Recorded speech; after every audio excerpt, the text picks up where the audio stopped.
Si vous êtes ici, c'est que vous êtes au bon endroit pour parler de BD, de comics et de manga. Bienvenue dans la bande à bulles. Et oui, on y est, le fameux épisode 2. La suite. La magie de la suite, c'est de parfois surpasser le premier opus pour nous laisser encore plus accros. Car oui, on n'est plus là pour poser les bases. Non, on est là pour envoyer du lourd. Vous savez, les suites, c'est là où les héros font face à des retournements de situation de ouf, où ils doivent se réinventer pour faire face à un nouvel antagoniste et devenir encore mieux à nos yeux. Eh bien, c'est ce qu'on va tenter de vous offrir aujourd'hui dans notre modeste studio.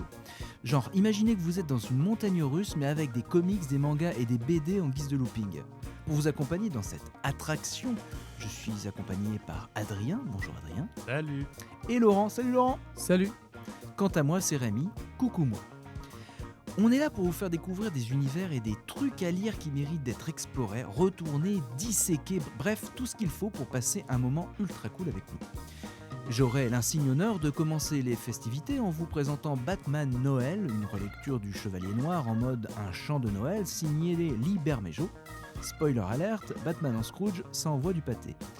Ensuite, en plein de résistance, Laurent va nous plonger dans Ulysse et Cyrano, une BD qui donne faim, très faim, et qui sera parfaite pour préparer notre Winter Body. Le trou normand vous sera proposé par Adrien, et je peux déjà vous prévenir qu'il va taper fort. Très fort avec La Nuit de Philippe Drouillet. Un classique sombre et intense. Pour le dessert, et donc pour le sujet du jour, on va parler des formats. Album BD, comics, tacobon. Comment ces formats influencent-ils notre expérience de lecture ? Et bien entendu, en guise de petit digestif, on terminera par un tour de table avec nos dernières lectures et on parlera de ce qu'on attend avec impatience côté sortie. Bref, cette intro m'a donné faim, alors sans plus attendre, la bande à bulles épisode 2. Pour vous donner envie de lire, ne cherchez plus, y a pas mieux. Batman Noël. Alors, c'est un comics qui a été publié chez Urban Comics, donc à la base aux États-Unis chez DC Comics, bien sûr, la distinguée concurrence de Marvel. Donc, c'est un comics de Lee Bermejo qui est sorti en 2012. Alors, il est scénariste et dessinateur et on a en traducteur Winkler. Lee Bermejo, en quelques mots, c'est un dessinateur de comics américain autodidacte, produisant aussi bien des couvertures que les albums eux-mêmes. Il débute en 97 comme dessinateur chez Wildstorm, puis travaille pour Marvel et DC Comics, Man Health, Max Mara, Topco, Wizard Entertainment. J'espère que vous appréciez la qualité de mon accent. Il est également connu pour ses collaborations avec Brian Azzarello. Peut-être que je présenterai l'un de ses comics une prochaine fois. Alors, le synopsis sans plus attendre. La nuit de Noël, Batman traque un petit malfrat à la solde de son pire ennemi. Cette course-poursuite va l'amener à rencontrer 3 visions du passé, du présent et de l'avenir, et à s'interroger sur les tenants et aboutissants de sa croisade contre le crime. Une histoire qui s'inspire de l'histoire Un chant de Noël de Charles Dickens, un classique de la littérature anglaise, dont voici l'histoire pour celles et ceux qui ne connaissent pas. Scrooge, alors Comme moi. Voilà. Alors personnellement, mon premier rapport justement à l'histoire de Dickens, c'était le Noël des Muppets. Moi, Alors- c'était Picsou. Et il y avait un dessin animé Picsou aussi où il reprenait le rôle de Scrooge. Ah ben voilà. Scrooge est un homme au cœur froid, insensible, incapable de la moindre empathie. Le soir de Noël, alors que tout le monde s'apprête à partager en famille ce moment de joie, il rentre seul chez lui après avoir éconduit toutes les âmes charitables et refusé de venir en aide aux malheureux.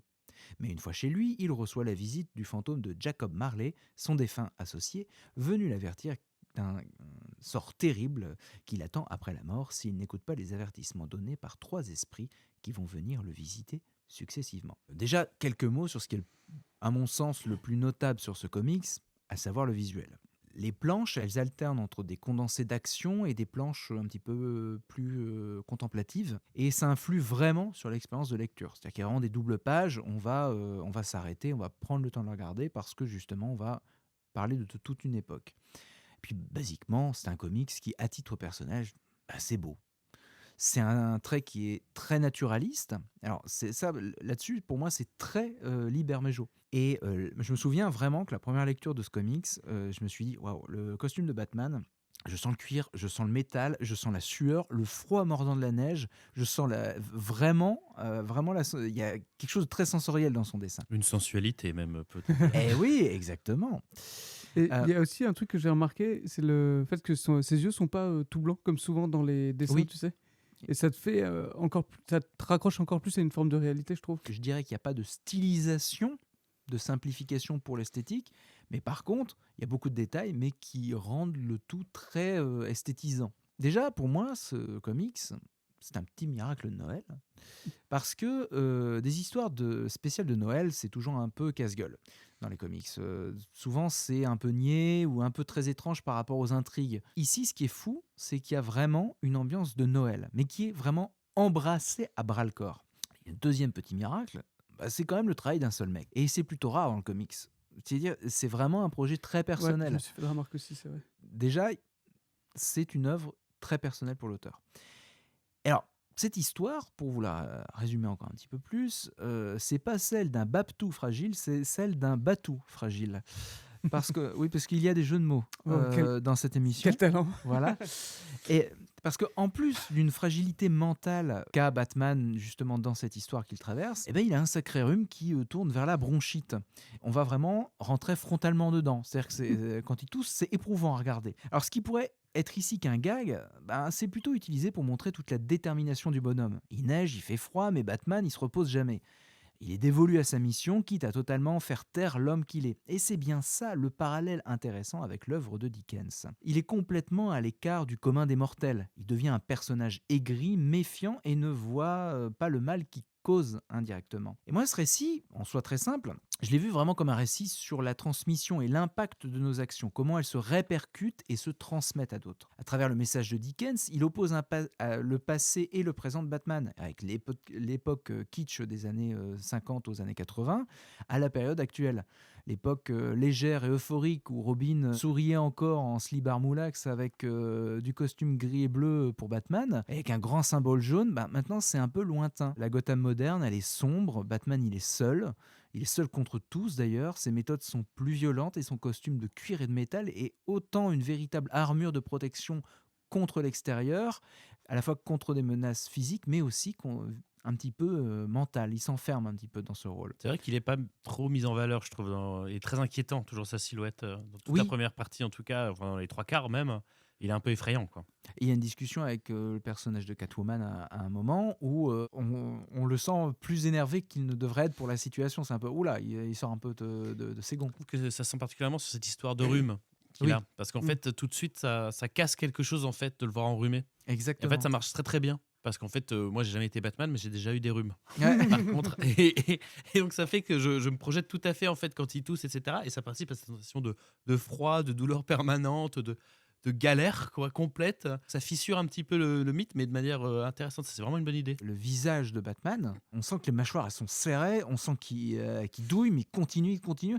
Et vraiment, t'as envie de lui poser une main sur l'épaule en disant mais doucement. Pose-toi 5 minutes. Oui, mais justement, ce qui est assez intéressant, Ouais. c'est qu'en fait, pour le lecteur, c'est de se dire comment tu en arrives à ce niveau d'intensité, quoi.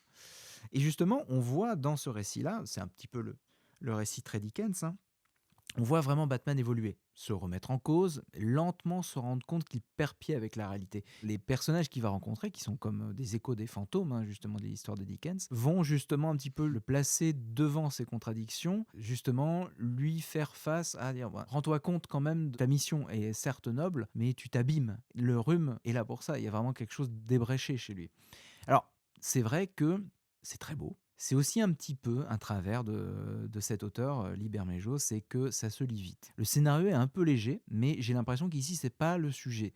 Parce que les plus indulgents diraient même que c'est un récit assez universel. Clairement, le projet ici n'est pas forcément d'avoir un scénario qui est extrêmement dense. On est juste là pour vraiment faire un parallèle avec la psyché de Batman et une réflexion sur finalement qu'est-ce qu'est Batman. Qu'est-ce qu'il représente? Quelle est sa mission? Je voulais mettre un petit coup de projecteur sur ces récits courts qu'on ne trouve pas chez tous les personnages. J'ai coutume de dire qu'il y a autant de variations de Batman que de lecteurs de Batman. Récemment, il a été le premier à avoir même son étoile à Hollywood. C'est dire à quel point le personnage est une icône. Il y a peu de personnages qui peuvent être, pour moi, si universels, qui permettent d'être adaptés à toutes les sauces. Ce qui est intéressant avec Batman, c'est que quelqu'un qui n'a jamais lu Batman sait qui est Batman. Moi, j'aime bien ces petits récits qui s'intéressent à une seule histoire, à un seul sujet. C'est pas forcément la norme dans les comics, et pourtant, je trouve que c'est là-dedans qu'il y a souvent, dans 80% des cas, c'est là que se trouvent les plus beaux bijoux. Parce qu'on ne s'embarrasse pas d'une chronologie. Pour moi, c'est une vraie spécificité du comics comics, même si depuis quelques années, on a des incursions dans les BD franco-belges. On a Goldorak, La Bête pour le Marsupilami, Lucky Luke, Spirou. Mais personnellement, c'est souvent dans les comics où ça m'a marqué le plus. Preuve, c'est qu'on est en 2024 et c'est un comics qui date de 2012. C'est un récit qui est très très court, mais c'est le cas de bien des œuvres et je pense que notamment à certains mangas ou BD franco-belges qui se lisent aussi vite, mais en tout cas, bon, c'est un ressenti personnel. Essayez de le lire avec la bande originale de Batman Returns, donc le Batman de Tim Burton qui se passe aussi à Noël. Franchement, ça marche trop bien. Et ce que je trouve intéressant justement avec ces petits récits-là et justement avec ce que Liber Mejo a pu faire, c'est que Batman, contrairement à d'autres personnages, il va toujours interroger l'humanité. Superman se prend une baigne par un extraterrestre. Bon, je vois pas l'échelle de puissance. On se projette pas directement. Batman, il a une bronchite, je vois exactement. Je vois exactement ce que ça doit être avec une énorme bronchite, de courir de toit en toit, de fracasser des vitres.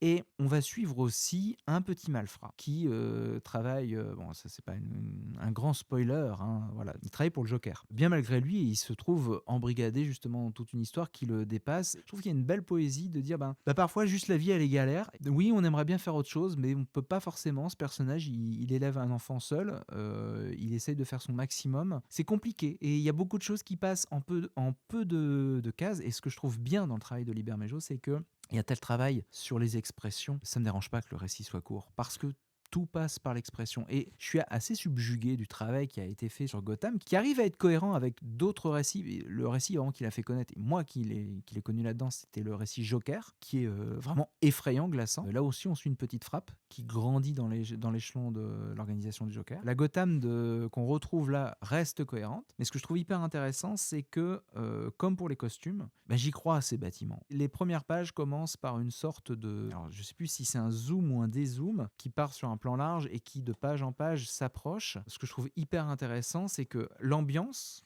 le travail sur la lumière, sur le cadrage est tellement naturaliste, tellement... naturaliste, il y a aussi quelque chose un petit peu de stylisé, bien entendu, mais il y a tellement quelque chose de pensé et de sincère qu'en fait, j'ai l'impression d'avoir un mouvement de caméra qui passe dans la ville. Là où dans d'autres comics, on va avoir 3 échelles de plan qui vont nous comprendre qu'on rentre dans la ville. Là, je sens presque le mouvement de caméra. Et c'est une grande force. C'est qu'il arrive à avoir des doubles pages où on va rester sur beaucoup de choses et on va sentir un tumulte, on va s'arrêter pour lire, et d'autres pages où l'action va être extrêmement découpée. Et ça, je trouve que c'est, dans sa dynamique, assez intéressant. C'est pas quelque chose qu'on voit si souvent que ça en comics. Du coup, c'est ce que permet aussi ce label. Je vous parlais des petits récits et ce pourquoi je les aime. Ce label, il fait que publier des récits courts ou non, pas du tout? Non, pas du tout. Le label dont je parle, en fait, c'est le sous-label Black Label de chez DC Comics, que je trouve génial pour une bonne et unique chose. C'est que, bon, parfois, ça va être des personnages qui sont connus, parfois des personnages qui ne sont pas connus, mais en tout cas, les auteurs ont carte blanche. C'est-à-dire que n'importe quel récit de Batman ou Superman, etc., chez le Black Label est autonome. Ça veut dire que les personnages peuvent mourir, ils peuvent en faire ce qu'ils veulent. On pourra en vous parler une prochaine fois, mais Killer Smile, je crois, dans le Black Label, aussi, qui est consacré sur le Joker. Il y en a d'autres qui vont sortir. Et je trouve que c'est excellent. En fait, moi, ça me rappelle les grandes heures du label Vertigo chez DC Comics, qui a vu naître des personnages comme Constantine, donc Hellblazer. Et là, on est dans ce genre de récit-là. C'est un label qui est, pour moi, très précieux, parce que ces petits récits qui ne rentrent pas dans une chronologie ne sont pas forcément les plus accrocheurs. C'est pour vendre un seul tome. Et parfois, Batman Noël, moi je vous avoue que souvent quand j'en parle autour de moi, les gens font Batman Noël, ouais bon. Le titre, je t'avoue que le titre, quand tu nous l'as proposé pour l'émission, m'a vachement surpris. Je trouvais que ça faisait pas du tout... tu sais, il y a une espèce de contradiction entre Batman, le mec ultra badass, et c'est Noël, on va faire la fête. Exactement. Et du coup, je peux comprendre que ça refroidisse un petit peu au titre, en tout cas. Sans mauvais jeu de mots, d'ailleurs. Oui, mais dans cette émission. Il y a vraiment quelque chose de très intéressant dans le trait, dans la narration, et dans ce type de récit-là. Batman en est extrêmement familier, mais je ne saurais que trop vous conseiller ce type de petit récit chez Batman, et notamment Batman Noël. C'est différent. Ça vous permet d'avoir un point d'entrée aussi très simple. Les personnages que vous verrez, vous les connaîtrez quasiment tous, même si vous n'êtes pas familier avec Batman. C'est souvent une belle porte d'entrée, ce genre de récit-là, pour des gens qui ont du mal à se mettre aux comics, dans le sens où on est presque plus proche du roman graphique, certains diraient. Je vous le conseille en tout cas très très chaudement. Est-ce que ça vous a plu, vous? Bah, moi, ça m'a beaucoup plu, mais ce qui m'a plu, c'est marrant, c'est un petit peu, pas contraire à toi, mais en tout cas, je suis un petit peu à front renversé. C'est-à-dire que moi, Mhm. j'adore justement le côté histoire unique, parce que ça appelle immédiatement en fait, à un exercice de style, surtout au niveau de l'écriture, en fait, parce que bref, voilà, il faut une perspective particulière, une histoire courte, un début, une fin à l'intérieur. Donc, il y a vraiment un exercice d'écriture tout de suite, en fait, qui est forcé, plutôt que sur éventuellement une grande saga ou une grande suite ou quoi que ce soit, quoi. C'est comme un exercice de nouvelle, quoi, un petit peu. Donc, que cet exercice resserré là, moi, ça m'a plu parce que justement, ça a pris cette perspective-là de faire une variante sur un conte de Noël. Hmm. Et j'ai trouvé la variante intelligente, intéressante, plutôt rigolote parce que tu parles du personnage secondaire du père, mais je dirais que c'est presque le personnage principal dans l'histoire. Ouais, Oui, oui, j'allais- Et oui. que ouais. Batman est plutôt secondaire au final, je trouve peut-être jusqu'à la toute fin, on va dire.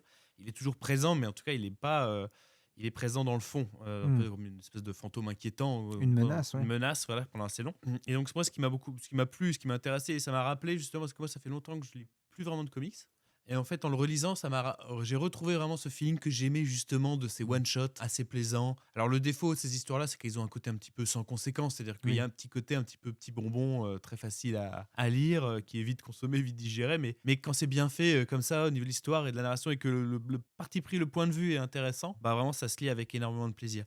Et donc moi, ironiquement, c'est plutôt le dessin sur lequel j'ai eu un petit peu de mal au début, en tout cas. Alors il y a des qualités et des défauts, c'est-à-dire que le gros problème que j'avais, mais j'ai du mal à le décrire, c'est ce sentiment au niveau des couleurs de côté un petit peu palette graphique. Hmm. C'est-à-dire qu'en fait, il y a un petit côté un petit peu factice dans les couleurs, avec lesquelles moi j'ai eu un tout petit peu de mal au départ, hein, sur la colorisation. Par contre, ça a une énorme qualité, cette méthode de travail-là, c'est que par contre, le jeu des lumières, j'ai trouvé super intéressant. Il se remarque. Ah ouais, complètement. Surtout sur le côté Noël, justement, avec les lumières très chaleureuses des intérieurs, des lumières de Noël qui contrastent fort avec la blancheur de la neige, l'impression de froid en fait en extérieur dans les rues. Il y a certains personnages, sans trop révéler, qui ont quelque chose de très chaleureux. Et au contraire, Batman qui justement fait Complètement. très glacé. Ouais, et ça fait que ça marche très très bien d'ailleurs. J'ai trouvé l'incursion de ce personnage, en l'occurrence, qu'on appellera très lumineux. Mais donc à partir de là, les gens vont déduire à peu près à l'avis de qui on parle. Ouais. Et donc ça, j'ai trouvé ça hyper plaisant de ce côté-là. Et c'est juste que voilà, moi, il m'a fallu quand même une petite passe. J'ai trouvé aussi les découpages parfois de certaines planches, tu sais, un poil confuses. Oui. Une ou deux fois, j'ai un petit peu du mal de. Une ou deux fois, parfois, j'ai vraiment eu l'impression de me dire, attends, mais dans quel sens exactement il faut que je lise ce tableau-là? C'est vrai que j'ai eu un petit ressenti comme ça, mais parfois je me suis demandé si c'était volontaire ou pas. Parce que parfois il y a tellement des façons de. Je pense notamment avec un petit détail qui est entouré et avec une flèche, fait que ce soit vraiment en plein milieu de la page, sous-entend qu'en fait il y a peut-être aussi quelque chose. C'est possible. Bah, en parlant du dessin, justement, moi, je pense à ceux qui sont en voiture, qui peuvent pas forcément regarder tout de suite si vous nous écoutez. Le dessin, ce qu'il y a d'intéressant, c'est qu'on va avoir quelqu'un qui va s'approcher d'un dessin qui est comme des dessins de caricature. C'est-à-dire qu'ils vont exagérer légèrement les traits pour faire ressortir les traits du personnage. Une mâchoire va être beaucoup plus carrée, un nez va être un peu plus gros. Mais en fait, tout en gardant une forme de réalisme qui est due au fait que les couleurs, ce ne sont pas des aplats comme on voit dans beaucoup de BD, notamment franco-belges et même dans les comics. Tu vois, on parlait de Six Gun, c'est des aplats, Oui, majoritairement. Exactement. Et là, on est dans l'inverse opposé. C'est-à-dire qu'il y a du dégradé dans tous les sens. Un dégradé qui, je pense, dérange un peu Adrien, qui peut faire très artificiel parce qu'il est très numérique. C'est vraiment un truc que je suis quasiment sûr, parce qu'en plus, quand tu vois les dessins, dans les comics, très souvent, on a à la fin les dessins, les ancrages, etc. Et là, dans les dessins qu'on peut voir à la fin, c'est du crayonné avec des zones délimitées d'ombre. Si c'est bien le dessinateur qui fait les versions noir et blanc, il fait déjà des dégradés de fou en noir et blanc. Donc lui, il va retravailler ensuite ces dégradés pour les coloriser. Et ce qui fait que tu as un rendu très... Enfin, réaliste, je sais pas si c'est le terme, une texture réaliste sur un dessin qui est lui un petit peu caricatural, mais qui est quand même très proche d'un dessin réaliste. Que quand tu vois des gros plans de la semelle, il y a vraiment tous les crampons, il y a la boue, il y a tout. Quoi. C'est assez intéressant de voir que dès son croquis, il y a un travail sur l'ombrage, sur la lumière. Ça fait partie intégrante de son travail. Moi, j'ai commencé par la BD franco-belge, tout cet univers-là. Et du coup, dans les comics, quand j'ai vu qu'ils dessinaient les ombres, ça me perturbait parce que j'avais l'impression que c'était une info en plus, tu sais. Et sur la lisibilité de l'œuvre, que tu trouves un peu complexe parfois, pour moi, elle est due au fait que le dessin est hyper chargé. C'est-à-dire que une texture très surchargée complexe, même à dessin. Quand on voit Gotham, j'ai l'impression que la moindre gouttière 3 rues derrière, je la vois en fait. C'est ça. Et je pense que ça aide pas à la lecture, mais je pense par contre que c'est voulu. Mais par contre, en effet, on est perdu. C'est très dense, c'est dense visuellement. Et du coup, c'est lourd à lire. Et je trouve que ça va avec le sujet. Et on en reparlera pour Ulysse et Cyrano. Moi, j'aime bien quand la forme épouse le propos complètement. Tu vois. Et là, je trouve que des fois, c'est un peu indigeste. mais c'est parce qu'il en a marre, Batman, tu vois. Il veut terminer cette putain Mm. de soirée. Et je trouve que ça marche très bien, quoi. Et même si, de base, je suis pas un aficionados des dessins qui sortent des cases et des cases qui n'existent plus. Mm. Et ben là, je trouve que dans ce cadre-là, ça fonctionne à fond. Qui demande un petit peu de temps de s'habituer, c'est ce mélange que tu as bien pointé, je trouve, entre à la fois un côté un petit peu caricatural, un peu over the top Ouais, et c'est très naturaliste en même temps, en fait. Et c'est ce mélange des deux, Mm. ajouté avec un énorme travail sur la lumière, Ouais. qui en fait peut être un tout petit peu perturbant sur la première planche, quoi.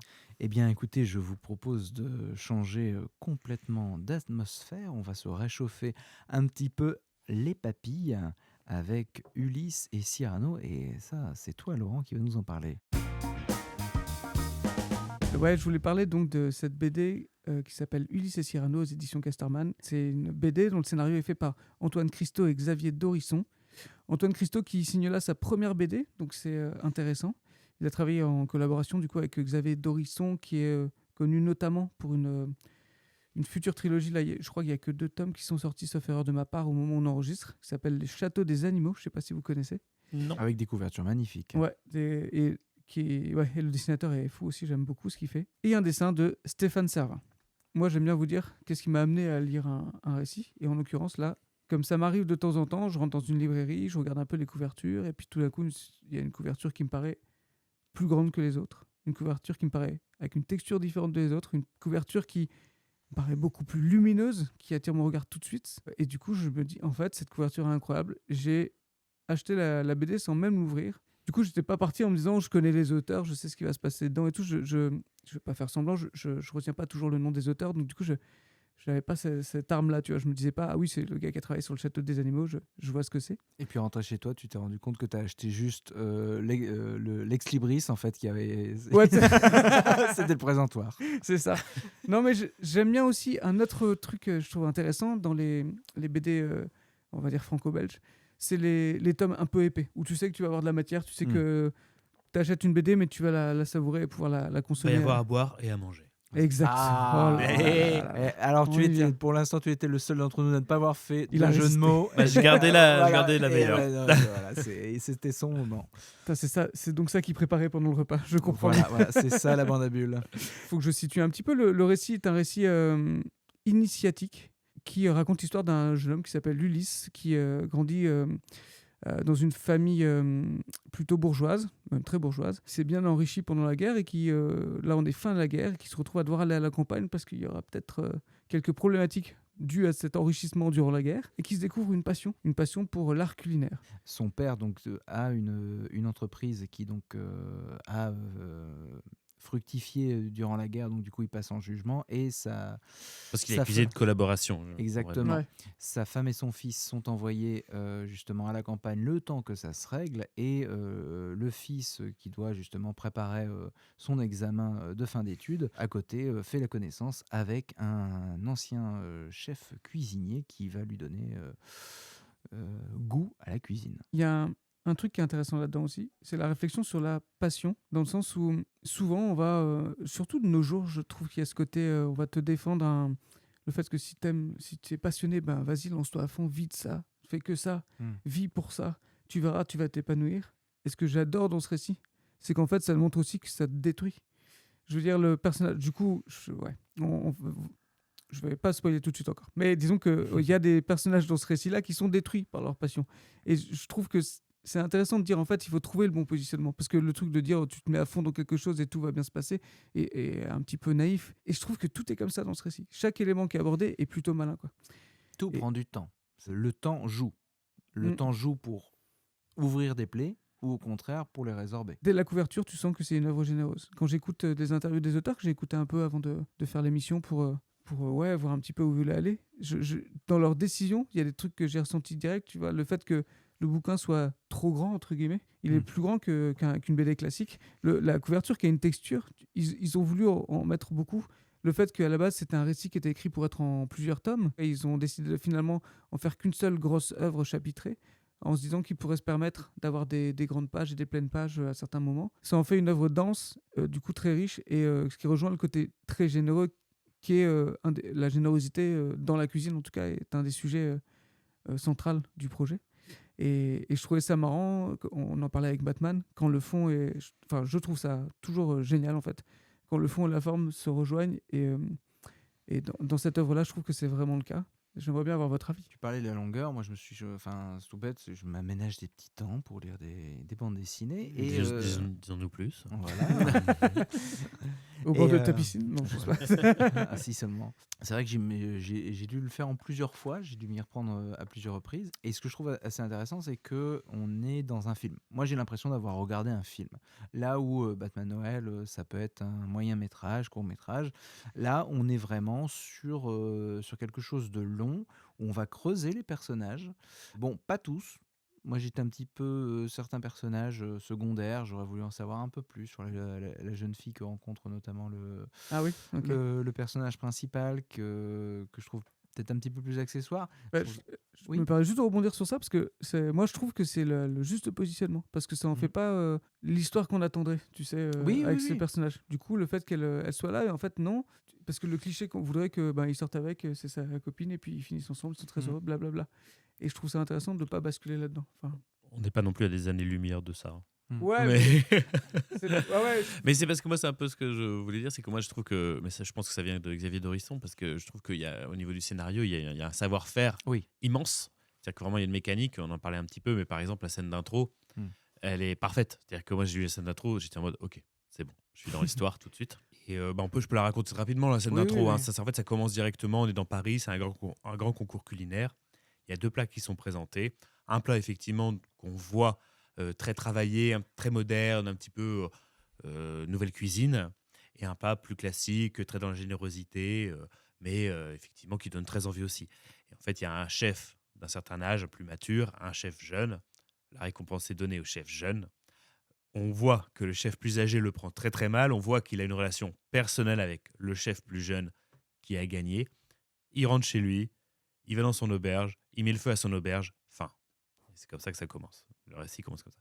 C'est un petit peu la qualité et le défaut un petit peu du livre, c'est-à-dire qu'il profite d'une mécanique scénaristique extrêmement bien huilée. C'est que là, vraiment, la construction, elle est entre guillemets parfaite. Simplement, moi, à la moitié du livre, j'ai commencé à avoir un petit peu peur parce que je me suis dit, voilà, comme je sens la mécanique, je sens toutes les étapes qui vont venir, là, qui vont arriver. Et j'avais peur de devoir un petit peu juste les dérouler et passer au travers sans avoir de surprise.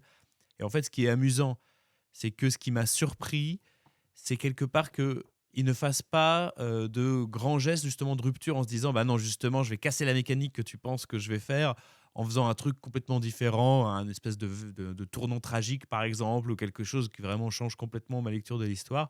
Non, le déroulement continue comme ça à une fin en fait qui est très positive et qui est très aussi je trouve que c'est vraiment un happy Ouais. end en général. Et en fait ce qui m'a surpris malgré tout quelque part c'est qu'ils aillent à ce point-là suivre leur logique de départ. C'est-à-dire que vraiment, cette mécanique implacable, en fait, continue, je trouve, jusqu'à la fin. Et c'est ça qui m'a surpris, mais c'est ça qui m'a plu aussi. C'est-à-dire qu'en fait, c'est le côté extrêmement maîtrisé, ce qui pourrait être le plus grand défaut quelque part au bout d'un moment, parce que ça peut faire un petit peu peut-être produit, un petit peu trop parfait, tu vois. Vraiment la BD pour tous, tu sais.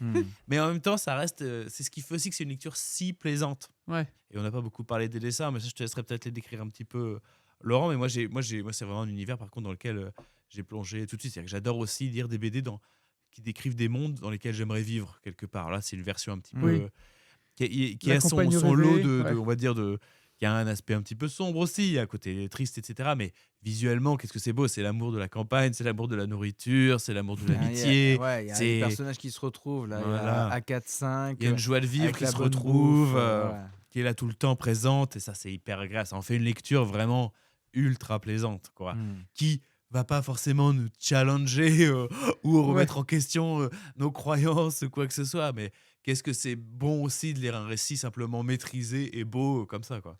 Mais Oui. c'est marrant parce que excuse-moi Rémi, c'est juste pour réagir sur la fin que tu trouves classique malgré tout. Je trouve qu'elle a un goût d'amertume. Il y a toujours un petit pas de côté où on se dit ok, ouais, oui, on va dans cette direction-là, mais ce pas de côté vient teinter tout un petit peu différemment à chaque fois. Une Voilà. nuance que je retrouve pas dans des récits qui d'habitude vont dans ce sens-là, quoi. Je trouve qu'il nous donne la fin qu'on attendait, mais pas comme on l'attendait Ouais, nécessairement. voilà. Je faisais le parallèle entre avant on avait des récits courts et là bon, il est assez épais, j'ai l'impression d'avoir lu un film. Si ça devait être un film, ce serait un grand film français sur la bouffe, hein, parce que clairement ça bouffe, ça donne faim de dingue, hein.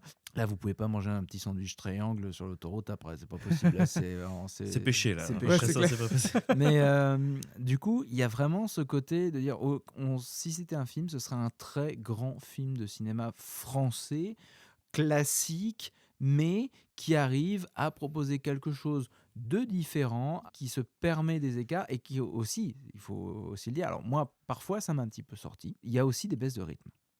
Et ces baisses de rythme-là, je sais pas trop quoi en penser. À titre personnel, j'ai trouvé que ça manquait un petit peu de... J'ai dit, bon, c'est bon, j'ai compris, bon, là, il prépare, etc. Moi qui suis pas rentré dedans à ce moment-là, mais je peux pas dire que c'est raté. Mm. J'apprécie cette prise de temps. Et je dirais que c'est plutôt un goût personnel. Faire des ruptures de ton et rester justement vraiment se focaliser un moment vraiment sur une recette, se focaliser sur une discussion entre deux personnages qui pourraient être... je pense notamment à Cyrano qui parle à une amie et que ça aurait pu être expédié en une page. Ils vont essayer un petit peu de traîner un petit peu pour dire des petites phrases inutiles, des petites choses, mais qui vont ajouter un petit peu de véracité, un petit peu d'épaisseur, ce qui fait qu'on croit vraiment à ce personnage-là. Donc ces baisses de rythme-là, moi, elles m'ont un petit peu embêté, mais je dirais pas qu'elles sont réussies, elles sont pas réussies, et même je trouve que c'est assez audacieux Je trouve de se qu'ils permettre ça. prennent le temps. Ils prennent le temps et c'est ce qui pour moi, ces nuances-là sont primordiales pour que le récit soit pas la caricature qu'on attend, tu vois. Oui, mais par exemple, c'est-à-dire que les phases d'entraînement, bon, forcément, vous dotez, vu ce qu'on parle depuis tout à l'heure, que le personnage principal, Ulysse, va se mettre un petit peu à cuisiner. C'est pas quelque chose qu'on va résumer en 3 pages, comme un petit montage accéléré, voilà. Non, non, ça va prendre du temps, il y aura des allers-retours, il y aura des temps morts, et j'ai l'impression que le récit ne s'intéresse pas à cette formation-là, ni à cette progression, mais s'intéresse à ce qu'il y a à côté, le lien entre les personnages, Ouais. le rapport qu'ils ont par rapport à la cuisine, aux autres. Et c'est ça qui est intéressant. Et c'est ça qui fait que moi, ils m'ont rattrapé alors que justement, je sortais un petit peu. Je suis d'accord avec toi parce que le vrai thème du livre, au final, tu as raison, Laurent, c'est pas tellement seulement la nourriture, la question d'un art de vivre, etc. C'est la question de la passion un peu dévorante, quoi, justement. Et comment ne pas se faire dévorer, justement, par cette passion-là, où lui, Cyrano, a été à un moment, en tout cas, dévoré. Et comment est-ce qu'il veut faire en sorte qu'Ulysse, lui, ne le soit pas. C'est une leçon très intéressante parce qu'effectivement, c'est une perspective qu'on n'a pas forcément. Ça aurait pas très vite tomber, effectivement, dans le aspect purement positif du rapport à la passion qui n'amène que des choses, entre guillemets, bonnes, quoi. Mm. C'est peut-être là, justement, où est le petit pas de côté sur la fin. Ouais. Le côté légèrement, la petite touche d'amertume, mais qui ne Ouais. fait que ressortir le plat. Ouais, tout à fait. D'ailleurs, pour la petite anecdote, le scénariste qui est donc à sa première BD, qui apparemment voulait Le faire co-scénariste, parce que Xavier co-scénariste. Dorisson, lui, par contre, Ouais, c'est pas du sa tout, première. Ouais, tout à fait. Antoine Christo, du coup, pour resituer, c'est lui qui en est à sa première BD. Il dit je suis un jeune auteur alors qu'en vrai il est pas si jeune et c'est amusant. Il expliquait qu'il avait commencé à vouloir travailler sur un bouquin en Bourgogne, sur un cuistot en Bourgogne, et qu'il en avait discuté avec son ami. En fait, ils sont amis avec Xavier Dorisson et ils ont commencé à échanger. Et c'est de là qu'est né le projet. Et je trouve que ça sent vraiment que dans le personnage de Cyrano, le franchouillard en campagne qui cuisine, je trouve que vraiment c'est resté. Tu vois, tu sens qu'ils sont partis. Oui, parce que c'est ce que je voulais dire. Je trouve qu'il y a la question des dessins par rapport à la nourriture, mais surtout, il y a aussi un rapport à la langue, je trouve. C'est-à-dire que vraiment, il y a, via le personnage de Cyrano, il y a un vrai sens des dialogues, une vraie façon dont il parle. Et il n'y a pas seulement voir la nourriture, la façon dont il parle de la nourriture tout le long de la BD, qui est aussi extrêmement plaisante et qui donne tout aussi faim que justement un beau dessin bien fumant, quoi. Et je pense pas me tromper en disant que c'est justement le jeune scénariste qui est à l'origine de ça. Tu sens que c'est l'animé et que c'est retranscrit dans le scénario, quoi. Mais je pense que c'est un petit peu le meilleur des deux mondes. Je pense qu'effectivement, il y a ce côté très vivant, justement, très documenté, qui peut venir effectivement peut-être, là on spécule un petit peu, Ouais. et il y a le côté, le sens de la structure extrêmement carré, je trouve, de Xavier Dorisson, peut-être, qui vient justement apporter ce côté un peu filmique, ce côté un petit peu scénario qu'on sent quand même assez fort, effectivement. Oui. On imagine déjà l'adaptation, quoi. Ouais, Oui, c'est clair. oui. Ah, par contre, c'est quasiment un storyboard, hein. Ouais. C'est vraiment... Et étonnant. justement, vous parlez de storyboard. Pardon, tu voulais dire un truc, Adrien, excuse-moi. Je voulais dire, c'est étonnant. Ok, c'est très bien que vous parliez de storyboard, comme ça je peux vous parler un petit peu du dessin. Parce que Sur la couverture, du coup, ce qui m'a beaucoup plu, c'est que c'est un travail d'aplat, il n'y a quasiment pas de contour. On a des couleurs qui sont hyper chaleureuses, une utilisation des volumes, enfin bref, très maligne. Et donc la couverture est ultra efficace et très belle. Et ensuite, quand j'ai ouvert la BD, du coup, pour rappel, je l'ai acheté sans l'ouvrir, je me suis rendu compte que le dessin était au trait. Donc ça m'a un peu, entre guillemets, déçu. C'est un peu excessif. Quand je dis un dessin au trait, c'est qu'en fait, on va avoir le contour des personnages, on va avoir des aplats avec quelques nuances pour faire des ombres, etc. Mais on va pas avoir un travail, en tout cas comme sur le Batman Noël dont on parlait juste avant. On va être plus proche d'un travail d'aplat avec quelques couleurs qui vont venir faire les ombres et faire les volumes. Mais par contre, on reste sur du contour à l'encre noire. Ce dessin est, je trouve, très vivant. On sent que l'auteur, on n'est pas du tout à sa première BD. Je regardais un petit peu ce qu'il a fait. Je sais pas, il a une vingtaine de BD à son actif. Et c'est pas des petits tomes et tout. Donc c'est vraiment un auteur qui dessine énormément et ça se voit. Je veux dire, les dessins sont quand même ultra maîtrisés. C'est un style qui peut un peu déranger. Je vais passer la main bientôt à quelqu'un qui a été dérangé. Oh, déranger est un bien grand mot. Bien un grand mot. Mais parce qu'en fait, on va avoir un travail notamment sur les yeux qui vont être des petits détails qui vont faire le contour des yeux, qui vont donner un petit peu trop de détails. Ça peut donner une complexité qui paraît pas nécessaire sur des dessins avec des couleurs en aplat. Moi, je trouve que c'est la problématique, entre guillemets, que je vois au dessin qui est incroyable en vérité. Et en plus, la couleur est aussi hyper intéressante. Notamment, on parlait de la scène d'ouverture où il met le feu à son auberge. La pleine page de l'auberge qui brûle, elle est superbe. Je trouve qu'il y a le travail du dessin et de la couleur qui est très chouette. Mais ce n'est pas l'avis de tout le monde autour de cette table. Je me tourne vers...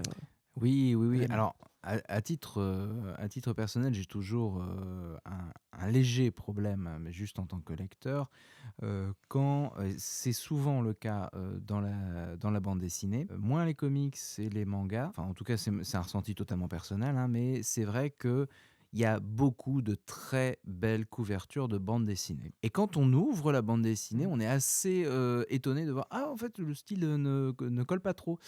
Et notamment la couverture qui est clairement, enfin, je trouve qu'elle est assez inattaquable. Elle est absolument magnifique dans des teintes jaunes et bleues, avec Ulysse qui est allongé dans l'arbre en train de faire une petite sieste, tandis que Cyrano est en train de pêcher. Ben, en fait, cette scène-là, il y en a une qui ressemble dans le livre, mais c'est pas ce sera pas ce visuel-là. Et donc, moi, ça joue toujours un petit peu sur un petit côté déceptif. Il faut savoir que la BD en soi, elle a des couleurs, je vais pas dire un petit peu. Si, bah si, je pense qu'on peut dire un petit peu désaturé. C'est-à-dire qu'il y a moins de couleurs que l'annonce un petit peu la couverture. On est aussi sur des teintes un petit peu plus vertes pour justement créer un petit peu de l'atmosphère. Mais disons que moi, c'est pas tant les dessins qui m'ont vraiment parfois fait décrocher. C'est quelque chose dont on pourra parler un petit peu plus tard dans cette émission. C'est la police d'écriture qui, sur des gros pavés de texte, en fait, quand on est dans de la description de nourriture, bon, ou à la rigueur, mon intérêt était peut-être un peu moins piqué, où je décrochais un petit peu, bah, je trouvais que la police d'écriture me laissait un petit peu froide. Je voyais la globalité de la case, mais j'avais un petit peu la flemme de le lire. Bon, voilà. Après, ça c'est un ressenti personnel, on peut avoir d'autres habitudes. C'est assez étonnant, notamment sur la représentation de certains aliments. Il y a un tel travail dans le dessin, dans la narration. C'est peut-être un peu dommage que parfois les couleurs soient un petit peu sur quelque chose d'un petit peu plus désaturé, qu'on joue un peu moins sur ce côté chaleureux qui pourtant était annoncé en couverture. C'est un ressenti personnel, mais j'étais un petit peu... Le terme exact, c'est... Nyeh. Ouais, mais c'est vrai que tu as raison sur ce point, c'est que la couverture est beaucoup plus flashy que le reste de la BD. Pour les auditeurs, sachez qu'on a les BD lorsqu'on vous parle et du coup on les feuillette en même temps pour justement se reposer là-dessus. Et en effet, là, en feuilletant toutes les pages, on ne retrouve à aucun moment cette couleur. J'aurais hyper classique de la préféré en couverture. fait une couverture plus fidèle. Ouais. Parce que du coup, en fait, ça a créé une attente pour moi en tant que lecteur, en disant ah ce moment-là va arriver. Et quand ce moment-là arrive, c'est ah ouais, bon bah je vois la différence. Mais bon, ça c'est aussi quelque chose, ça on pourra en parler un petit peu plus tard, mais sur les usages du format qui veut aussi, parce que c'est pas juste la BD Ulysse et Cyrano qui est comme ça, c'est aussi beaucoup d'autres bandes dessinées. Ouais, parce que moi, je trouve que malgré les couleurs, j'ai quand même une sensation de quelque chose de chaleureux, Oui. malgré tout. Parce que je pense qu'il y a une douceur du trait, il y a quelque chose de très... même dans la palette qui est utilisée. Ah, une vraie douceur du trait, là vraiment je le sens vraiment la douceur du trait. En tout cas, moi personnellement, j'ai pas eu de mauvais rapport au dessin du tout, quoi. Ça m'a plu globalement, quoi. Et qu'est-ce que c'est bien découpé quand même. Enfin, vous disiez que c'était un storyboard, c'était Ah oui, mon là. enchaînement. c'est vraiment très maîtrisé. Et d'ailleurs, c'est amusant, les scénaristes, on discutait dans une interview que j'écoutais, ils expliquaient que en fait, c'est assez rare, mais que en gros, le dessinateur envoyait les planches, et ils disaient bah ouais, c'est bien. Ils n'avaient rien à dire. Et des fois même, ils disaient bon bah juste peut-être bouge le regard, parce qu'ils avaient envie de trouver un truc à dire parce qu'il fallait pas et tu sens l'expérience enfin, tu sens que c'est loin d'être sa première BD. Mais je ne suis pas sûr que ce récit-là, avec une lecture, on va dire, plus baroque, aurait fonctionné. Mm. C'est cette sensibilité-là, cette épure, cette pudeur qui fait que beaucoup de choses passent. De toute façon, c'est un récit d'une très très grande maîtrise de manière générale. Ça se c'est sent. clair. Et c'est une BD que tu peux mettre un peu entre toutes les mains. C'est Ouais. le côté un petit peu agréable. C'est le bon cadeau de Noël. Voilà. On va pas se- Et en plus, il est grand, il est beau, Il est il va se beau. trouver sous le sapin. Vous n'allez pas passer pour un rapace, c'est bon. Franchement, Belle couverture comme ça cartonnée. Vas-y. c'est- vas-y, achète. Mais la question que je me pose, Adrien, est-ce que tu penses qu'il en est de même pour La Nuit? Est-ce que c'est une œuvre grande, belle et lumineuse à glisser sous le sapin? Alors, en tout cas, je pense que c'est une œuvre qu'on peut aisément recommander à son ami misanthrope pour le conforter dans ses convictions. Vous lancez, moi j'ai même Ouais. pas le droit d'une intro, rien du tout quoi. Jeter la patate chaude. Mais c'est une sacrée patate et elle est très très chaude. Et elle est très très chaude. Quel incroyable lancement. Adrien, est-ce que tu veux nous Ah, en c'est dire un savoir-faire, J'étais hein. pas prêt du tout pour ça. J'étais perdu dans la chaleur de lycée Cyrano, dans mon lit douillet et confortable. Et là, je suis projeté à terre dans la boue. Dans le froid, Dans en la sous-vêtements. froid, en sous-vêtements. Là, je suis à poil. Là. Voilà ce que tu nous as fait vivre, Adrien. C'est ça que tu nous as fait vivre. Bah oui. Moi, j'ai choisi de parler de la nuit, de Drouillet. Changement d'ambiance. Il faut s'être un petit peu mouiller la nuque. N'enchaînez pas, je répète, n'enchaînez pas Ulysse Cyrano avec la nuit. Faites éventuellement la nuit et Ulysse Cyrano pour Alors, vous remettre derrière. à titre personnel, ça a été mon ordre. Ça nous a fait du bien, non, un peu? Ouais, c'est... Wow. C'est ça, il faut se mouiller la nuque, il faut être prêt, tu vois. La nuit, comment qu'on dit ? Moi, je vais commencer par une question un petit peu. Ici, autour de cette table-là, dans une de nos multiples vies, on est tous des auteurs à notre façon, on écrit tous un petit peu. Et moi, je ne sais pas ce que vous en pensez, mais j'ai toujours un petit peu une grande problématique, c'est comment choisir un titre. Je ne sais pas ce que vous en pensez, c'est pas évident. Parce que qu'est-ce qu'on cherche à dire dans un titre ? Est-ce qu'on cherche à représenter l'œuvre ? Est-ce qu'on veut interroger ? Est-ce qu'on veut accrocher ? Qu'est-ce qu'on essaie de faire exactement ? On va partir du titre de la BD et après on va imaginer ce que pourraient être d'autres titres pour cette BD et on va essayer un petit peu d'analyser cette BD de cette façon-là. On va essayer de la comprendre un petit peu. On va y C'est aller tout ludique. doucement. Voilà. Prenez ma main, ça va bien se passer. Ne vous inquiétez pas. La nuit.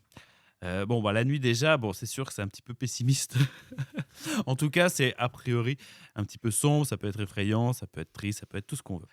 Et c'est une impression qui est assez vite confirmée dès qu'on ouvre la BD, tout Je pense simplement. en 1 ou 2 pages. Ouais, en une. Non, parce que la première, on ne se méfie pas forcément. C'est-à-dire qu'on tombe sur la photo d'une très belle femme, mais on comprend tout de suite qu'il y a probablement un problème. Et ensuite, on tourne la page et là, on tombe sur ce qu'on va appeler une introduction ou une préface directement de l'auteur qui fait partie intégrante De l'œuvre. Dans cette préface, on comprend assez vite que la BD, en fait, sera un hommage à la jeune femme qu'on a vue en première page qui est disparue. On comprend très très vite dans les premières lignes que cette jeune femme qu'on voit, c'est la femme de l'auteur et que cette femme est décédée. Et que non seulement la BD va être un hommage en fait à cette femme, mais que l'auteur, en l'occurrence Philippe Drouillet, est très énervé. C'est-à-dire que là, dans ces quelques lignes, c'est un peu au vitriol. Le corps médical est passé au lance-flamme. Il y a beaucoup de détresse, beaucoup d'amour aussi. C'est-à-dire qu'à lire, c'est même un petit peu étonnant. On comprend tout de suite qu'on est sur le terrain très personnel, tout de suite. C'est une vraie mise à nu. Il y a une mise à nu. On ne peut qu'intégrer le fait que cette BD est écrite par quelqu'un qui s'appelle Philippe Drouillet. Donc ça me paraît important un petit peu de présenter très rapidement le personnage pour comprendre, parce que je pense que la porte du personnel et de la vie privée, elle est ouverte en fait dès cette première page-là. Donc on peut y aller pour justement essayer de comprendre un petit peu. On comprend très vite que Drouillet, non seulement il a fait une BD qui s'appelle La Nuit, mais il est né dans la nuit. C'est-à-dire qu'en fait, il est né en 1944, Philippe Drouillet. Et ses parents ont décidé de l'appeler Philippe pour une raison très particulière. Ils ont décidé de faire un hommage à un autre Philippe. Et le Philippe auquel ils voulaient rendre hommage, c'était un certain Philippe Henriot. Est-ce que ça vous dit quelque chose, les amis ? Non. Philippe Henriot était le ministre de la propagande sous le gouvernement de Vichy. Ah mince. Alors, si tu veux, il y a des collaborateurs avec un C minuscule. Ouais. C'est-à-dire qu'il y a des gens, voilà, la collaboration. On a fermé les yeux. Une petite dénonciation, mais allez, On peut passer à autre chose derrière. Et puis il y a le collaborateur avec un C majuscule, si tu veux. Bon, lui, c'est plutôt cette catégorie-là. Donc il a été, en fait, si tu veux, baptisé Philippe en hommage, parce que le jour de sa naissance, c'est le jour où Philippe Henriot a été tué par des résistants Ah oui. en 1944. Donc ses parents étaient des collaborateurs absolus. Ils ont fui en Allemagne quand l'invasion alliée a commencé, si tu veux. Donc là, pareil, on est quand même dans un milieu familial plus que compliqué. Petite anecdote, après sa naissance, apparemment, il a été soigné par un certain Céline, l'auteur de Voyage au bout de la nuit, celui-là même, ok. antisémite notoire. Ouais. Putain, On appréciera l'ironie, Voyage au bout de la nuit. Il commence par la nuit, tout termine par la nuit. Voilà. C'est un dessinateur autodidacte qui s'est très vite éloigné de son héritage familial, spécialiste de SF. C'est vraiment là-dedans en fait qui s'est le plus développé. Alors c'est une SF un peu particulière, il y a les SF un petit peu plus classiques avec la série d'Elon Sloan. Après, il a pu écrire, il a fait aussi d'autres BD comme Salambo, etc., qui sont des relectures de Flaubert, mais qui ont quand même une charge de science-fiction quand même assez forte. En tout cas, il y a un visuel extrêmement important. Druillet, c'est un petit peu devenu un pape en fait de la nouvelle vague de la science-fiction française, notamment vague marquée par Métal Hurlant, parce que en 74, quand Métal Hurlant a été créé, lui il a quitté Pilote. En fait, il fait partie des auteurs comme Giraud qui ont quitté Pilote en fait pour rejoindre Métal Hurlant et pour même le co-créer. Il fait partie des 4 créateurs de Métal Hurlant, dont aujourd'hui il n'y a plus que 2 qui sont encore en vie, donc Dionée et lui, Jean Giraud et Farkas étant décédés depuis un petit moment maintenant. Et donc, voilà, c'est un auteur de BD, de science-fiction, 74, co-créateur de Métal Hurlant. C'est une des figures montantes, même de la science-fiction. Vous avez déjà forcément vu l'un de ses dessins sans savoir que c'était lui. Ouais, exactement, c'est obligatoire. Pour la petite anecdote aussi, c'est lui qui a fait l'affiche de La Guerre du Feu de Jean-Jacques Hano, qui est une affiche qui est un peu connue, qui est dessinée, effectivement, mais qui est un petit peu abstraite, etc. Simplement, donc en 76, Nicole, sa femme, décède des suites d'une très longue maladie. Donc c'est là où moi je vais vous proposer un deuxième titre pour cette BD. Le deuxième titre, c'est Le Cri. Alors pourquoi est-ce que j'ai pensé en fait à cette histoire de Cri? C'est que bizarrement, pendant que je lisais la nuit, à chaque fois que j'y pensais, je l'appelais dans ma tête Le Cri. Peut-être que c'est dû à la couverture qui me rappelle un petit peu le cri de Munch. Je ne sais pas, mais en tout cas, ça aurait pu être tout à fait un excellent titre aussi pour cette BD, tout simplement parce que cette BD, c'est un cri. C'est rien de plus. C'est une pulsion de mort mise en image, en fait, simplement. Je vais raconter l'histoire très rapidement. C'est le personnage de Haynes, comme le ketchup, qui en fait est à la tête d'une bande de motards. Et en fait, ils sont à la recherche de ce qu'ils appellent le dépôt bleu. En fait, c'est l'endroit où sera la source de la drogue. En fait, ils cherchent une drogue au milieu d'un monde anarchique, complètement dégénéré. Là, on est au-delà du post-apo. C'est-à-dire qu'en fait, il y a le post-apo et c'est le post-post-apo. Là, si tu veux. C'est après le cataclysme. Jusque en dans fait. le langage. Ah oui, là, on est au-dessus de tout. C'est-à-dire que là, le langage est même reconstruit. Il y a quelque chose d'extrêmement dur dans tous les personnages. Là, il n'y a plus d'humanité. On a affaire en fait à des espèces de bandes complètement dégénérées qui ne sont qu'à la recherche Que de l'instinct. que de l'instinct. C'est des forces pures qui se déversent de tous les côtés. Il ne faut pas chercher surtout à essayer de s'identifier à n'importe quoi ou à le moindre personnage dans cette BD. On n'est pas du tout là-dessus. Ça, c'est l'histoire, en fait. Au niveau du style, très vite, on comprend le truc. C'est-à-dire que le découpage, il est complètement... Mais ça, c'est un petit peu la marque de fabrique de Druillet. C'est vraiment un style qu'il a poussé assez fort. Mais ça saute au visage immédiatement. Il n'y a pas de découpage classique dans cette BD. C'est-à-dire qu'en gros, le concept même de case explose complètement. On a c'est des tables, il faut penser presque ça en termes de tableaux. C'est-à-dire qu'on ouvre, on a des espèces de panoramas parfois, mais gigantesques, sur des doubles pages. Moi, ça m'a fait Avec penser à des des vitraux. Ouais, avec des vitraux exactement, avec des centaines de personnages qui se déplacent. Et il y a un mouvement en fait qui est constant dans la BD, dans le dessin, même dans le trait. Les couleurs, elles sont sombres, elles sont hyper agressives. Toute la BD, quand on la tourne, c'est comme une espèce d'immense fuite en avant. En fait, quand on regarde les visuels, que ce soit des petites ou des grandes cases, on a du mal à parfois discerner les contours, les limites. Il y a quelque chose en soi de très Lovecraftien, pour parler de l'auteur Howard Philip Lovecraft, de l'indicible, de quelque chose qui dépasse l'entendement humain, juste parfois dans certaines représentations, dans parfois une abondance de traits ou de détails, puisque c'est vraiment des œuvres d'art. Alors moi, je les ai vécues vraiment comme des vitraux, même les plus petites cases. Complètement. Et en fait, il ne faut pas trop essayer de s'attacher à l'idée d'histoire. Surtout quand on lit en fait, cette BD-là, on comprend assez vite que l'histoire est un prétexte global, c'est-à-dire qu'il a peut-être fallu à un moment donner un sens même au dessin, aux pulsions, aux envies en fait, qu'il y avait de coucher des choses sur l'image, mais qui viennent de zones extrêmement sombres de la psyché humaine. C'est-à-dire que là, vraiment, c'est là où je retrouve un petit peu le côté Lovecraftien que tu décris. C'est qu'effectivement, il y a quelque chose justement d'exprimer l'indicible. Bon, l'indicible, c'est ce que je dis, c'est ce cri de douleur en fait qui est lié à la perte de sa femme. Ça fait que quand on le lit, sincèrement, c'est pas une BD, c'est un coup de poing, hein, quoi. C'est pas vraiment des pages.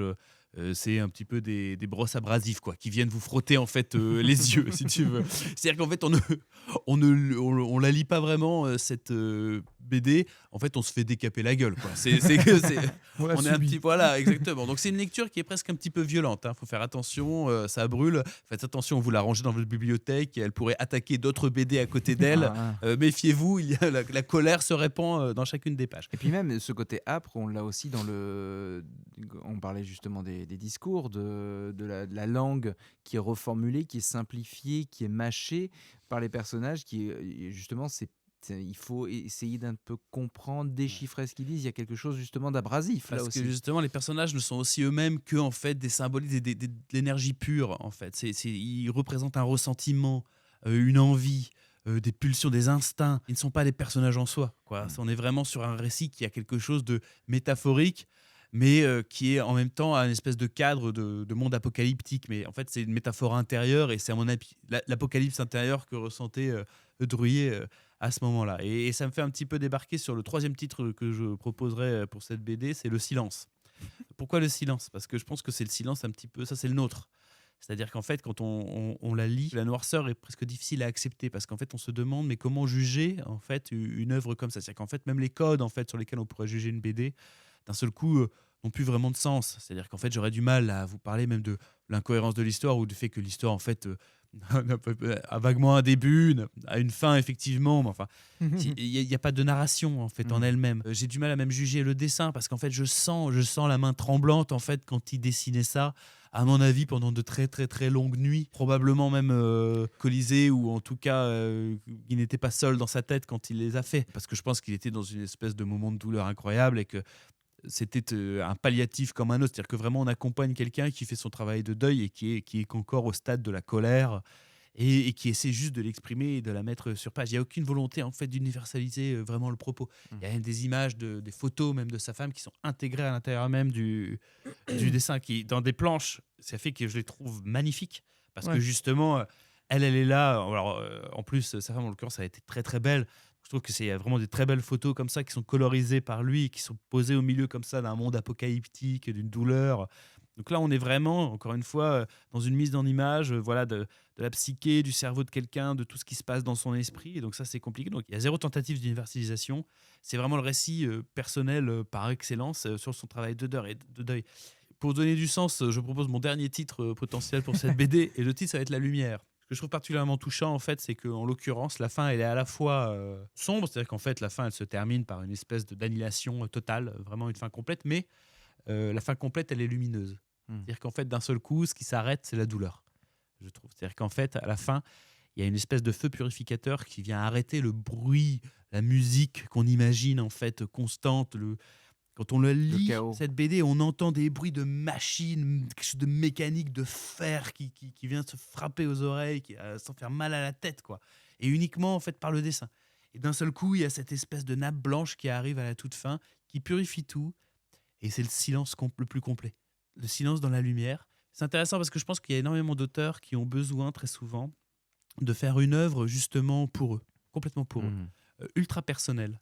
Comme pour libérer le passage, pour débloquer quelque chose, pour que le reste puisse exister, il y a besoin de sortir quelque chose de la route d'abord. Alors là, en l'occurrence, malheureusement, c'est pas comme on peut imaginer. Moi, je sais pas, quelqu'un qui a une histoire depuis qu'il est adolescent et qui rêve de raconter, il a besoin de le faire. Et en fait, ce qui va être intéressant, c'est ce qui arrive après. Là, malheureusement, lui, ça arrive Drouillet sur quelque chose de complètement tragique. C'est-à-dire qu'en fait, quelque chose, s'il n'expurge pas en fait ça, c'est quelque chose qu'on pourrait imaginer l'aurait bloqué toute sa vie. Même si, à mon avis, c'est des deuils dont on se remet jamais, mais artistiquement, en tout cas, on sent que c'est un geste qui est un pur geste de libération.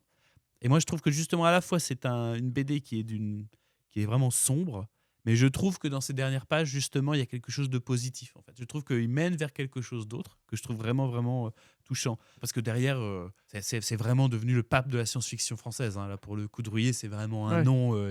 Connu et reconnu. Voilà, exactement, à l'international. C'est quand même quelqu'un de très, très important.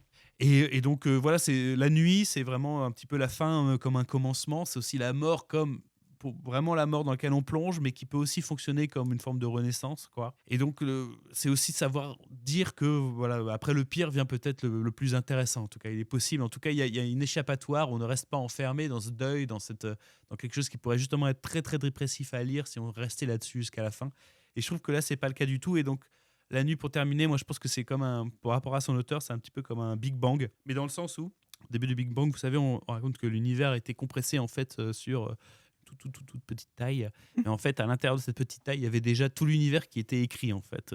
Il ne demandait juste qu'à exploser et à exister. Donc en fait, pour moi, c'est ça, c'est-à-dire que c'est La Nuit, c'est court, c'est très rapide à lire. Il y a déjà tout ce qui va faire ce que va devenir Druillet après, et ce qu'il était peut-être déjà même avant, mais c'est pas encore développé pleinement. Et il y a besoin d'avoir cette explosion pour justement libérer le reste de l'univers. Donc, parce que le plus intéressant, c'est ce qui arrive après, c'est après la suite, et c'est la vie en général, quoi. Et c'est comment réapprendre à vivre dans une BD. Donc c'est intéressant, ces œuvres qui sont comme ça extrêmement personnelles, qui sortent un petit peu du cadre de la narration, qui sortent du cadre de la BD classique. Et parce que je trouve que c'est aussi un hommage au médium en général de la BD. C'est le genre d'œuvre, je trouve qu'il a la place à la hauteur de la chanson, de l'opéra, du film, du roman, de tout, et qui vraiment place en fait cet art-là, à mon avis, à un niveau très très haut. Pas nécessairement pour les qualités intrinsèques de l'œuvre, mais pour ce que ça dit de ce qui est possible de faire à travers celle-ci, quoi. Donc, voilà. Moi, je l'ai vraiment lu comme une BD autel, avec ce qu'elle a d'un autel religieux, d'un autel de recueillement. Donc quelque chose qui célèbre la mort, mais célèbre aussi quelque chose qui vient après, une libération. C'est pour ça que moi aussi, j'ai vu aussi beaucoup de vitraux dans cette façon de construire, déconstruire le cadre, d'avoir des sens de lecture qui sont, j'ai l'impression, propres à chaque lecteur. Mais ce que je trouve Parfois, il faut même tourner la BD pour lire dans le Exactement. bon sens et tout. Ouais. Mais ce que je trouvais intéressant, c'est que justement, ce message écrit en début, cette préface, où on sent toute la douleur de l'auteur, pour moi, elle est intrinsèquement liée à l'œuvre. C'est-à-dire que pour moi, ce serait vraiment c'est un crime innommable de ne pas ajouter cette préface, parce que ça nous donne une réelle clé. Mais aussi, je trouve qu'il y a quelque chose que Druillet a réussi à faire qui n'est pas forcément évident. C'est-à-dire que, oui, avoir une œuvre qui permet d'évacuer une certaine tristesse, une souffrance. Ça, beaucoup l'ont fait, mais avec une telle sincérité, un tel débordement où en fait on sent l'intangible, on sent l'innommable, et c'est dur parfois de mettre des mots sur une douleur, c'est sur un deuil, et visuellement il y a ça. Parce qu'il faut savoir que c'est une BD qui regorge de détails, qui est surdessiné. Il y a beaucoup, beaucoup, beaucoup de traits. Ça vient corroborer ce que tu disais sur le bruit, sur ce tintamarre, sur cette foule de personnages. À la lecture, il y a quelque chose de très humble à lire une BD comme ça, parce qu'on sent que cette souffrance-là, même si c'est pas une souffrance qu'on a pu partager, la douleur est tellement forte qu'elle vient sortir du corps, qu'elle vient se recueillir justement dans une BD qui est extrêmement impressionnante par son audace et sa radicalité. Moi, je suis très intéressé par l'analyse que tu en fais, parce que je n'arrivais pas à me fixer sur la fin. J'aime bien le sens que tu lui donnes. Je pense que c'est le sens qu'il veut lui donner aussi. Mais je n'avais pas cette note d'espoir que tu relèves à la fin. Pour moi, le silence, le blanc de finale était la fin de tout. C'est qu'en fait, il n'y a plus rien une fois qu'il n'y a plus l'être aimé, tu vois. Je n'y voyais pas du tout un message positif. Du coup, j'aime bien ta lecture, ce qui me fait reconsidérer un petit peu ce que j'ai lu, tu vois. Je me dis qu'en fait, je me dis que ouais, je suis peut-être passé à côté, tu vois, j'ai peut-être mal compris. Après, je te rejoins complètement sur l'énervement, la vivacité, le côté exceptionnel de cette œuvre. Et je trouve juste, on n'a pas précisé un truc, mais c'est un côté très image d'Épinal. Les images justement où il y a sa femme, elle est mise en avant comme la Sainte Vierge dans un vitrail. Vous parliez de vitrage, mais parce que justement, il y a ce côté très mise en scène, très Vierge Marie au milieu de J'aime bien toutes le ces terme couleurs. d'hôtel que tu Ouais. utilises. Je trouve que ça, c'est Ça marche bien. C'est tout à fait adapté. Mais c'est une œuvre vraiment difficile. Je le reprécise parce que quand je l'ai attaqué, j'ai eu du mal à tourner les pages. Je trouvais, moi, la préface m'a calmé direct, honnêtement. je me suis dit, ok, d'accord, en fait, c'est vraiment l'œuvre de quelqu'un d'énervé, tu vois. Et je trouve que j'étais pas préparé, du coup, je savais pas si j'étais prêt à lire l'œuvre de quelqu'un qui allait cracher son énervement sur les pages pendant je sais pas combien de pages, mais une Mais vingtaine. c'est intéressant parce que j'ai aussi eu ce ressentiment en disant est-ce que je suis prêt? Est-ce que c'est le bon moment? En fait, la vérité, c'est que je pense que tu n'es jamais prêt. Ouais. Et c'est ça qui est fort. Il y a une part de la douleur de vivre quand on a vécu des choses terribles, mais il y a aussi une fureur de vivre. Il y a un cri extrêmement primaire. Justement, il y a beaucoup de personnages qui sont sur des pulsions, mais pour moi, il y a vraiment ce côté, c'est Ouais, l'humanité qui vit je malgré tout. je précise un truc, c'est qu'ils ont justement des, des mots écrits sur leur visage. Enfin, c'est quand tu dis il y a un côté très primaire, je trouve que c'est accentué par ça. Tu sais, il y a les émotions qui sont écrites sur leur tronche, leur visage complètement déformé, etc. C'est un Mad Max ou Bad Trip, en fait. Visuellement, Bah, et d'ailleurs, voilà. c'est la question que j'allais vous poser. Est-ce que vous pensez qu'il est... Moi, il y a certaines pages qui, pour moi, sont pas dessinées dans un état premier, tu vois. Je pense qu'il y a des pages qui sont complètement délirantes, qui ont l'air d'être des espèces de retranscriptions de délire. Mais alors, peut-être que... De ressenti, mais en fait, ce qui est assez intéressant, c'est que à la fois ton esprit cartésien, il essaye de structurer ça. Les personnages se retrouvent devant des bâtiments où tu essayes de comprendre, tu dis quelle est la part d'architecture, quelle est la part de fantasme, est-ce que c'est face à une grande créature, est-ce que c'est face à un bâtiment. Moi, ce que je trouve fascinant, c'est qu'en fait, vous savez, il y a ce petit truc qu'on a tous fait, peut-être de griffonner sur un coin de page, et on va faire un trait, puis un autre, et puis on va continuer. Et j'ai l'impression que c'est quelque chose qu'il a vraiment exploré en disant je pars, je me laisse expérimenter et je me laisse guider par une zone inconsciente qui, au moment où il dessine et où il écrit ça, est extrêmement troublée. Et donc il y a cette fureur et ces images qui sont parfois en double page et parfois qui sont plus découpées, mais qui, paradoxalement, pour être extrêmement fouillis, en fait, il y a quelque chose de très organique. Et finalement, même si c'est des architectures démentes, il y a quelque chose de complètement fascinant. C'est comme regarder une flamme d'un feu. En fait, on a du mal à s'en détacher le regard. On se dit, il y a beaucoup de détails. On essaye de comprendre. Parfois, on va lire une case et on va voir que l'ombre de la case est elle-même une silhouette qui elle-même se met dans autre chose. Et ce vertige-là, il est à la fois, ce que je trouve bien, diégétique et extra-diégétique, dans le sens où les personnages, clairement, ils sont tous shootés, ils sont tous dans autre chose, et c'est dans une débauche de pulsion primaire. Pour moi, le talent qu'a eu Drouillet là-dessus, c'est qu'en fait, il a réussi à nous pondre une œuvre qui est extrêmement personnelle, mais qui, du coup, a été faite tellement avec l'instinct que j'ai l'impression qu'elle est assez universelle. Elle pourrait parler à beaucoup de monde. Alors, on peut en être rejeté, en dire ouais, les dessins sont un petit peu bizarres, etc. Mais en fait, j'ai l'impression que c'est exactement ce qui a été dessiné à chaque fois. À aucun moment, j'ai senti une seule case, une seule BD, une seule page, on m'a dit là c'était la case qu'il y avait entre le point A et le point B. Bref, Eh une œuvre bien, intéressante. ah oui, une œuvre. N'offrez pas la nuit à Noël, par contre. Non, Voilà, sauf restez à votre ami sur... misanthrope pour le conforter dans Voilà. ses certitudes. Voilà, c'est ça. vous avez pas Restez- de- Ulysse et Cyrano est un choix bien plus sûr. Eh bien, écoutez, je vous propose de passer au dessert avec le sujet du jour. Pour le sujet du jour, on s'attaque donc à un sujet qui va forcément parler à toutes et à tous qui vous nous écoutez, le format. Le format de la bande dessinée, du manga, du comics. Parce que sérieusement, entre l'album BD grand format dont on n'arrive pas à trouver de place dans notre bibliothèque, les comics mensuels qu'on attend chaque mois comme le Père Noël et le tankobon manga qu'on peut empiler jusqu'au plafond, il y a de quoi se poser des questions. Est-ce que le format change vraiment notre manière de lire ? Comment ces différences influencent-elles notre manière de lire, de découvrir des histoires et d'apprécier les œuvres ? On va en discuter, croyez-moi, il va y avoir de quoi débattre. Alors, permettez-moi de vous présenter les trois principaux formats dont on peut parler, qui peuvent bien sûr être changés par certains éditeurs. Mais donc on a l'album BD, donc le format franco-belge, environ 50-60 pages, avec une couverture rigide. Alors c'est un coût qui est souvent un petit peu plus élevé, on est aux alentours de 15 €, et c'est un rythme de publication plutôt lent. On a le comics mensuel, alors que nous, on reçoit justement pas mensuellement, mais peut-être tous les 6 mois, qui on va regrouper justement, parce que les comics, c'est en fait en 5 ou 6 parties qui vont former une histoire. Donc, c'est des publications en fascicules de 20 à 30 pages, puis du coup, comme je vous disais, ce regroupement en trade paperback avec un rythme régulier. Et le Takobon, donc c'est le format manga japonais, donc c'est des recueils de chapitres qui sont pré-publiés dans des magazines. Shonen Jump, par exemple, on parlait de Shonen tout à l'heure. Et donc là, on est dans des formats de poche de 150 à 200 pages.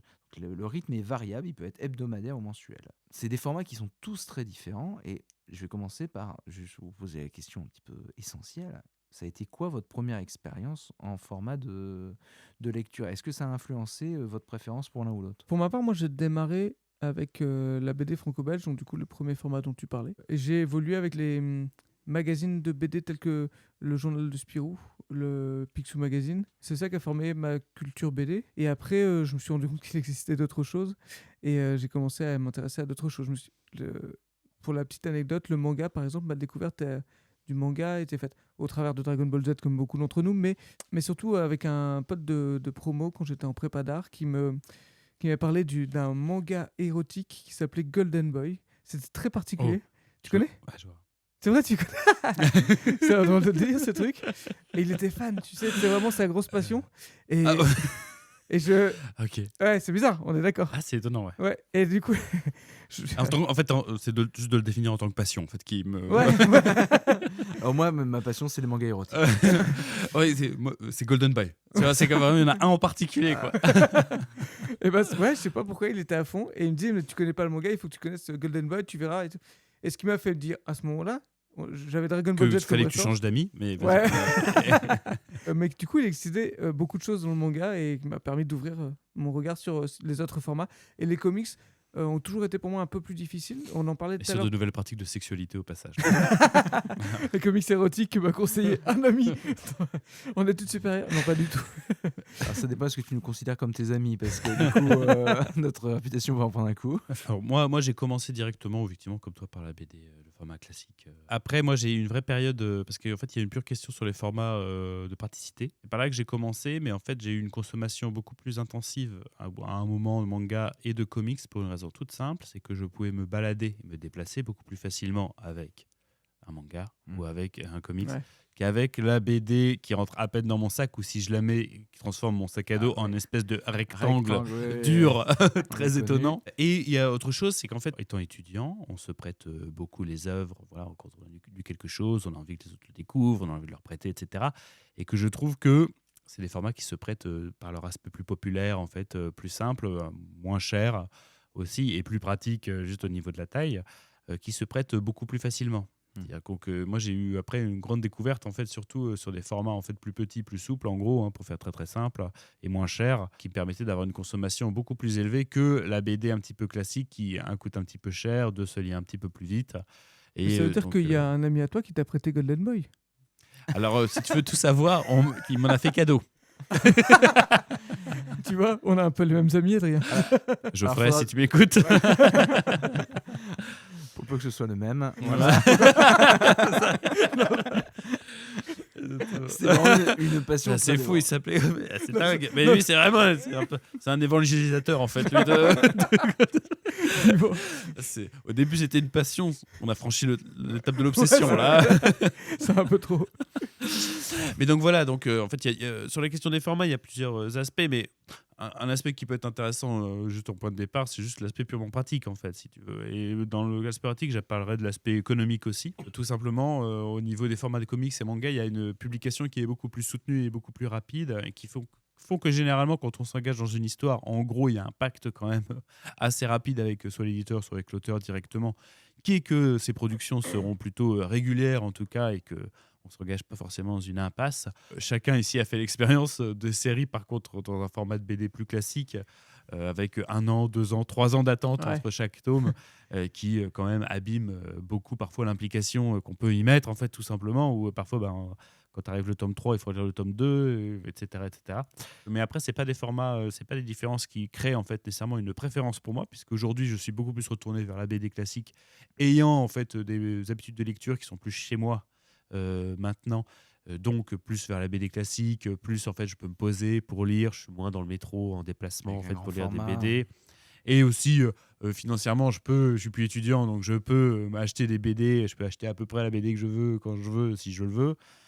Donc nécessairement, je retourne vers des formats comme ça aussi parce qu'ils sont plus plaisants et c'est un petit peu mes premiers amours qui sont là. Après, il y a tout un sujet sur aussi ce que ça dit, les formats de l'attente, etc. Mais Bien ça, sûr. on pourra peut-être l'aborder Oui, oui, après, quoi. complètement. Alors, juste pour la petite histoire, c'est que moi, du coup, j'étais les BD, hein, les bandes dessinées classiques, les Kid Paddle, les Léonard. Donc toi aussi, Euh, tu as lu le journal de Spirou? eh bien non. Non, moi, Non? Ah oui, c'était c'est vrai? Journal Mickey d'abord. Ah oui, Voilà. ok. Et Kid Paddle Magazine, il n'a pas duré longtemps, mais il était très bien. En fait, moi, j'ai été très longtemps sur les BD. J'ai acheté peu, finalement, de bandes dessinées. C'était beaucoup en bibliothèque. Et ensuite, j'allais dans les magasins, m'asseoir et lire consciencieusement tout ce qui sortait dans les rayons. Et puis, je me suis tourné un petit peu vers les comics.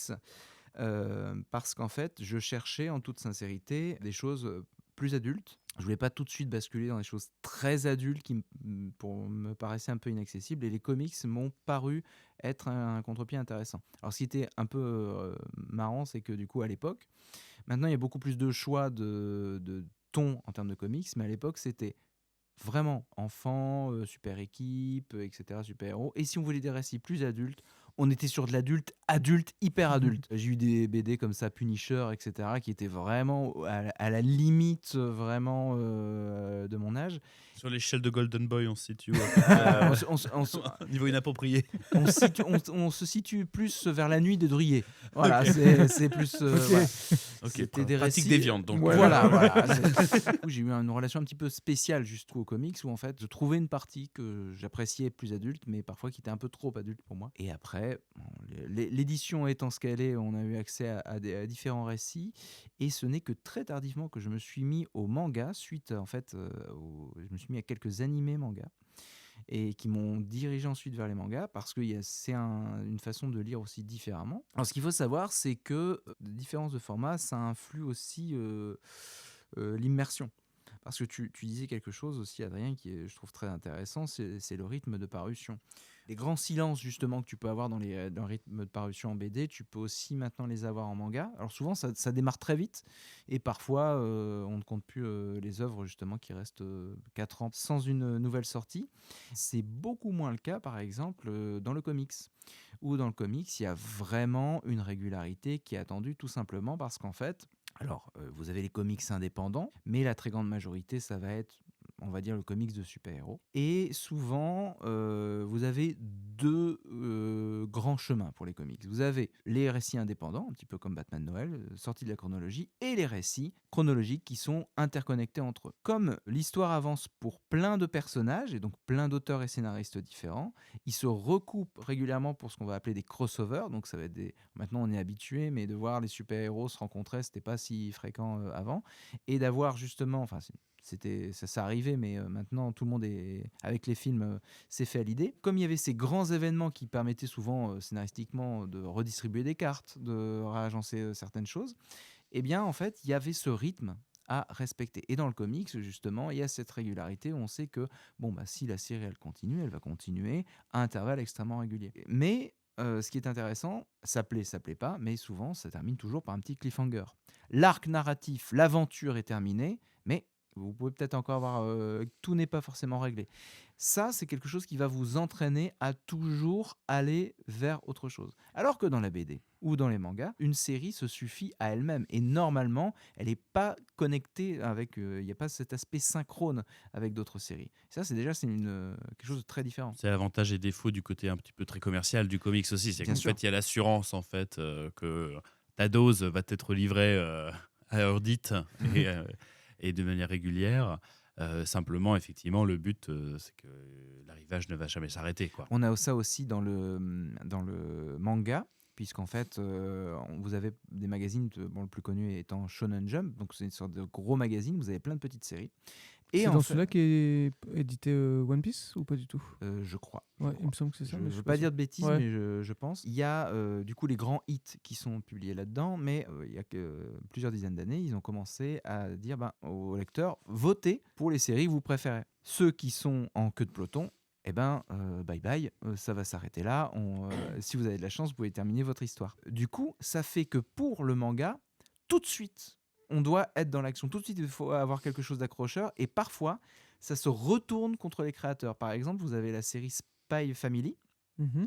où on suit justement une gamine qui a des pouvoirs psy, un agent secret qui doit remplir une mission et une tueuse qui vivent ensemble et qui créent une famille parce qu'ils ont tous besoin les uns des autres, mais ne savent pas que les autres ont leur propre agenda, sauf la petite fille qui du coup a les pouvoirs mentaux et arrive à bien agencer tout ça. On dirait ma famille, c'est ouf. Voilà. Euh, et du coup, en fait, ce qui est assez intéressant, c'est que la série est partie. Ça a été un feu de Dieu qui a super bien marché. Et très rapidement, fallait sortir. Et on sent que l'histoire, elle patine. Il rajoute quelque chose, mais au niveau de l'intrigue, ça n'avance pas trop parce qu'en fait, il fallait faire. Bon, ça avance, mais du coup, ça fige totalement le fait d'être accrocheur, quoi. C'est le problème que j'ai avec ces formats-là, moi. J'aime pas ressentir le comblage, tu vois.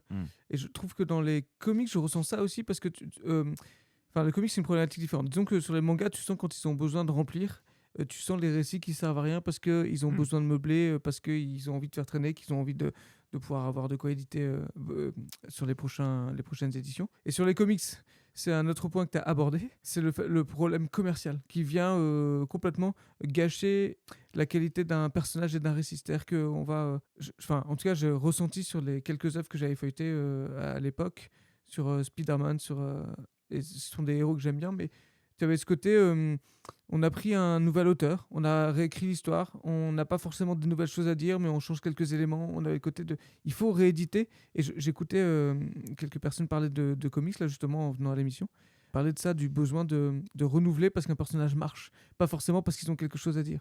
Là où je trouve que quand tu prends les BD qu'on lisait enfant, et même des BD encore actuelles, mais des éditions que je qualifie de franco-belges, mais il n'y a pas que des Français et des Belges, et les récits doivent être maîtrisés de A à Z parce que ils ont potentiellement qu'un tome.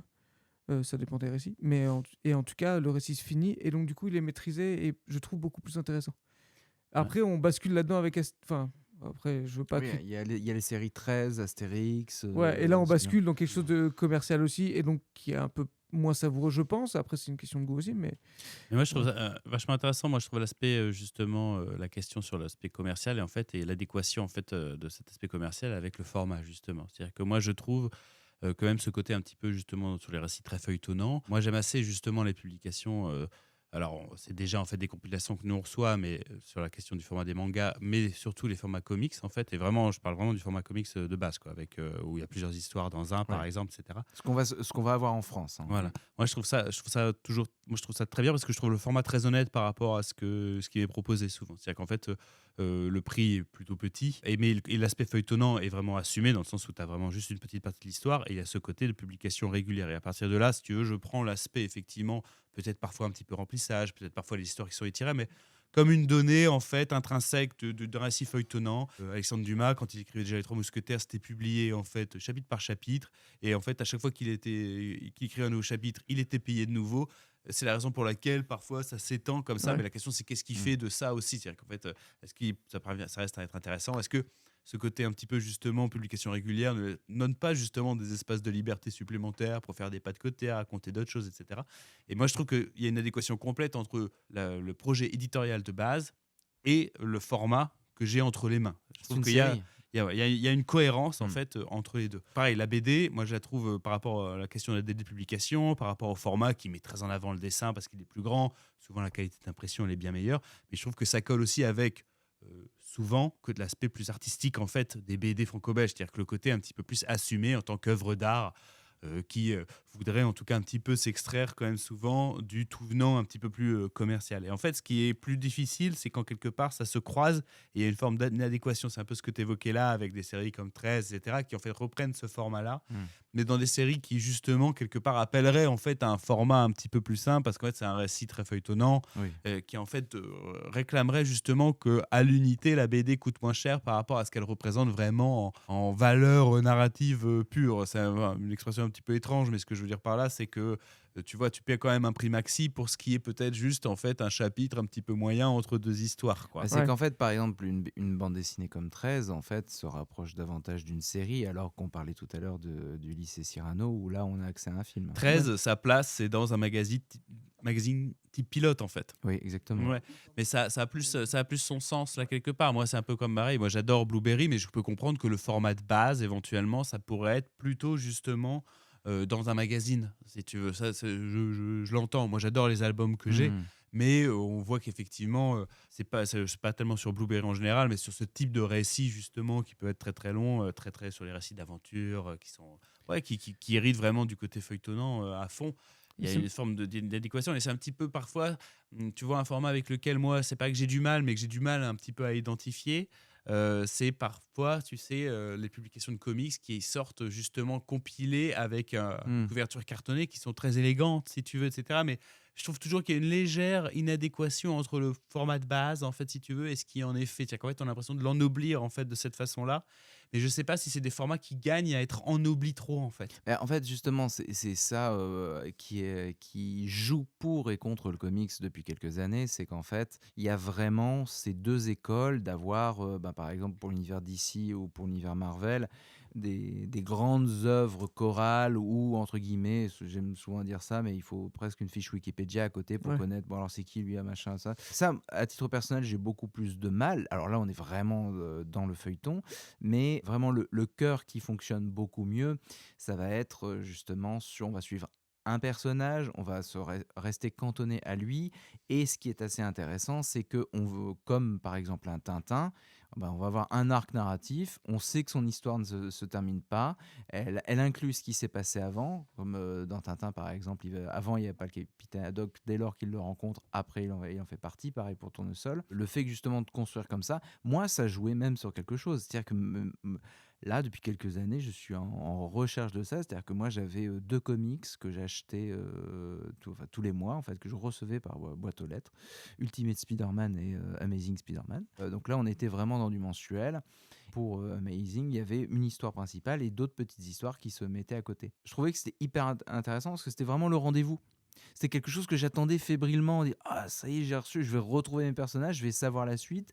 Et entre guillemets, j'aime bien cet univers, j'aime bien ce personnage. Qu'est-ce qui va se passer après? C'est le plaisir vraiment de la série aussi, c'est qu'en Pur, fait, totalement. t'attends, et puis il y a aussi le moment d'attente d'un volume à l'autre fait partie intégrante de l'expérience en fait, parce que tu te demandes ce qui va se passer, etc. Tu le reçois et peut-être que tu vas être surpris, peut-être que tu vas être déçu, mais tout ça fait partie de l'expérience justement de visionnage, je trouve.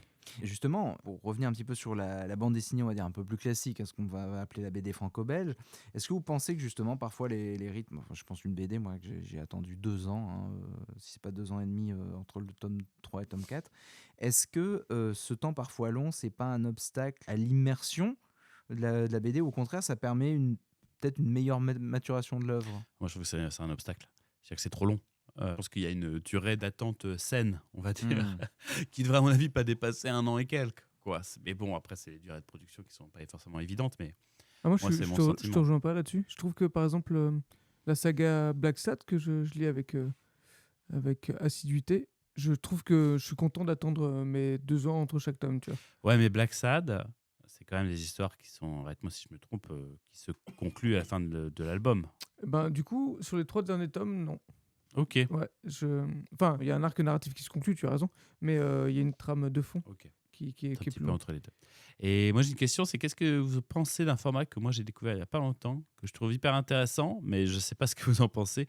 C'est en fait dans les comics ou dans les BD, il y a les publications en grand format, et là j'ai vu ce qu'ils appellent 2 poches. Vous pouvez voir même dans certains magasins qui a carrément, ils appellent ça la pochothèque.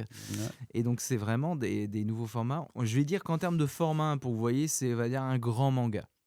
Oui, C'est-à-dire voilà, que, c'est ça. C'est Un peu pas beaucoup plus grand. Hein. c'est un Ça agenda. se transporte. Quoi. Ouais, voilà, c'est ça. c'est un agenda. Parce que C'est moi, de la 5. Quand j'ai vu ça, j'ai trouvé ça vachement intéressant. Alors, C'est-à-dire qu'en fait, je me suis dit, c'est pas mal parce que ça rend abordable quand même beaucoup d'œuvres pour le coup qui ne sont disponibles que dans des grands formats plutôt classe maintenant, mais donc un peu chers. Et je trouve que ça, en fait, faisait un pont assez intéressant de recompilation, effectivement. Il y avait le fait que ce soit en format poche comme ça, je trouve qu'il y avait une ADN quand même un peu de la publication, justement, d'origine pas trop chère, tu sais, Exactement. qui est faite pour être lue partout. Parce que bon, allez lire votre grand format dans un Ouais. métro où il y a un peu de monde. Vous allez subir quelques regards quand vous allez élever ça au Ouais. milieu de tout le monde.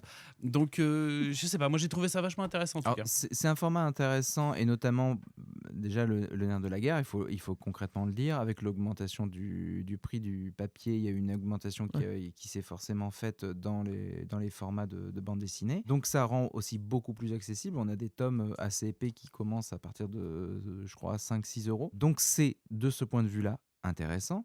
Mais le revers de la médaille aussi, c'est moi, c'est ce qui me dérange parfois. C'est-à-dire que je trouve que certaines œuvres, c'est génial.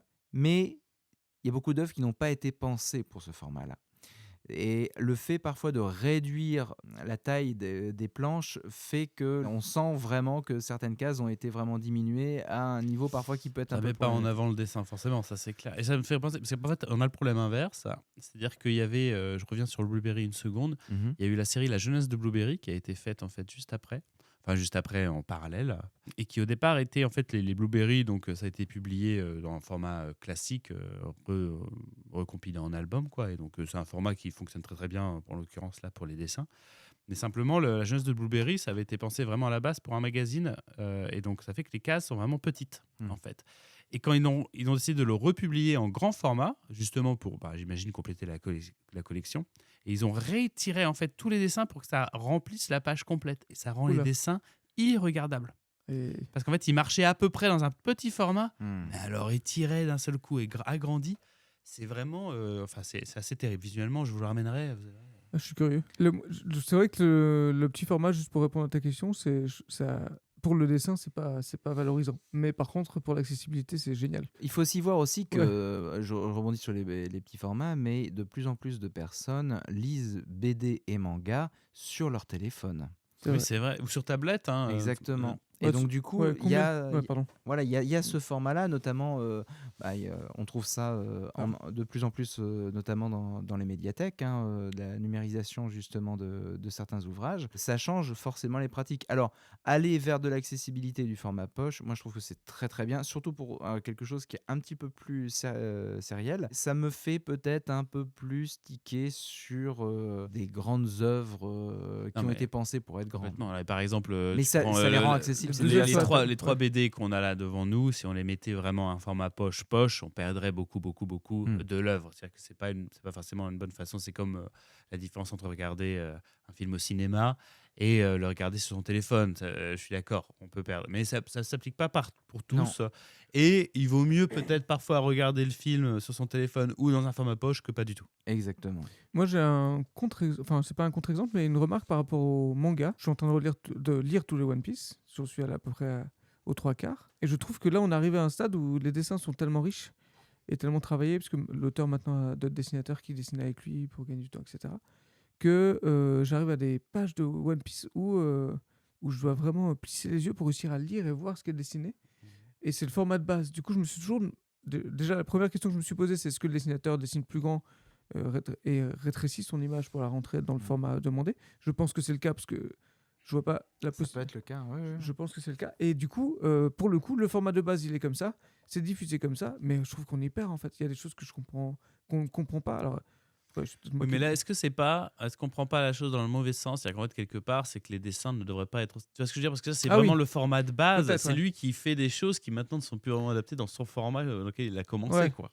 Ouais, Donc, t'as peut-être raison. Tu vois ce C'est que je veux peut-être, dire? ouais, C'est que c'est là, vrai. c'est pas la faute du format, c'est la faute de l'autre.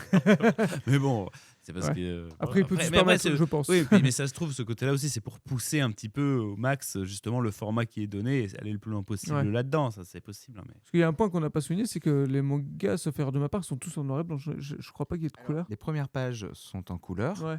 Et vraiment, pour certaines œuvres qui sont extrêmement populaires, notamment pour Dragon Ball, il y en a qui sont complètement en couleur. Il y a des Dragon Ball entièrement en couleur. Ok. Entièrement en couleur. Mais Je- voilà, c'est pas n'importe quelle œuvre dans le monde du manga. Ouais. Et justement, est-ce que vous pensez que format influence les habitudes de collection? Est-ce que, par exemple, les lecteurs de BD franco-belges sont plus collectionneurs que ceux de manga, par exemple, qui vont plus... Je suis pas persuadé, moi, parce que je vois les lecteurs de manga, c'est quand même des gros collectionneurs Mm. aussi. Parce que Mm. justement, il y a le plaisir de la classification, il y a le côté grand nombre aussi, etc. Il y a souvent des très belles bibliothèques, justement, de pur manga. Et mais il y en a aussi des très belles BD franco-belges. Mais en fait, je crois pas que la beauté de l'objet en lui-même, en fait, pousse particulièrement à des habitudes de collection, à mon avis. Pour moi, Ah. c'est l'accessibilité, le fait que ce soit très peu cher. Parce que les tomes de. Enfin, Alors, ça augmente de plus en plus. Hein. Moi, c'est vrai c'est à que combien maintenant maintenant, on est aux alentours de 8 euros, hein, quand même, pour mais ouais, mais comparé à un, Ah, bien ça qui sûr. vaut- un Cyrano et. Ulysse et Cyrano qui vaut 30. Attendez, je ne veux pas vous dire de bêtises. Qui vaut 34 euros. Oui, oui. 35 euros, pardon.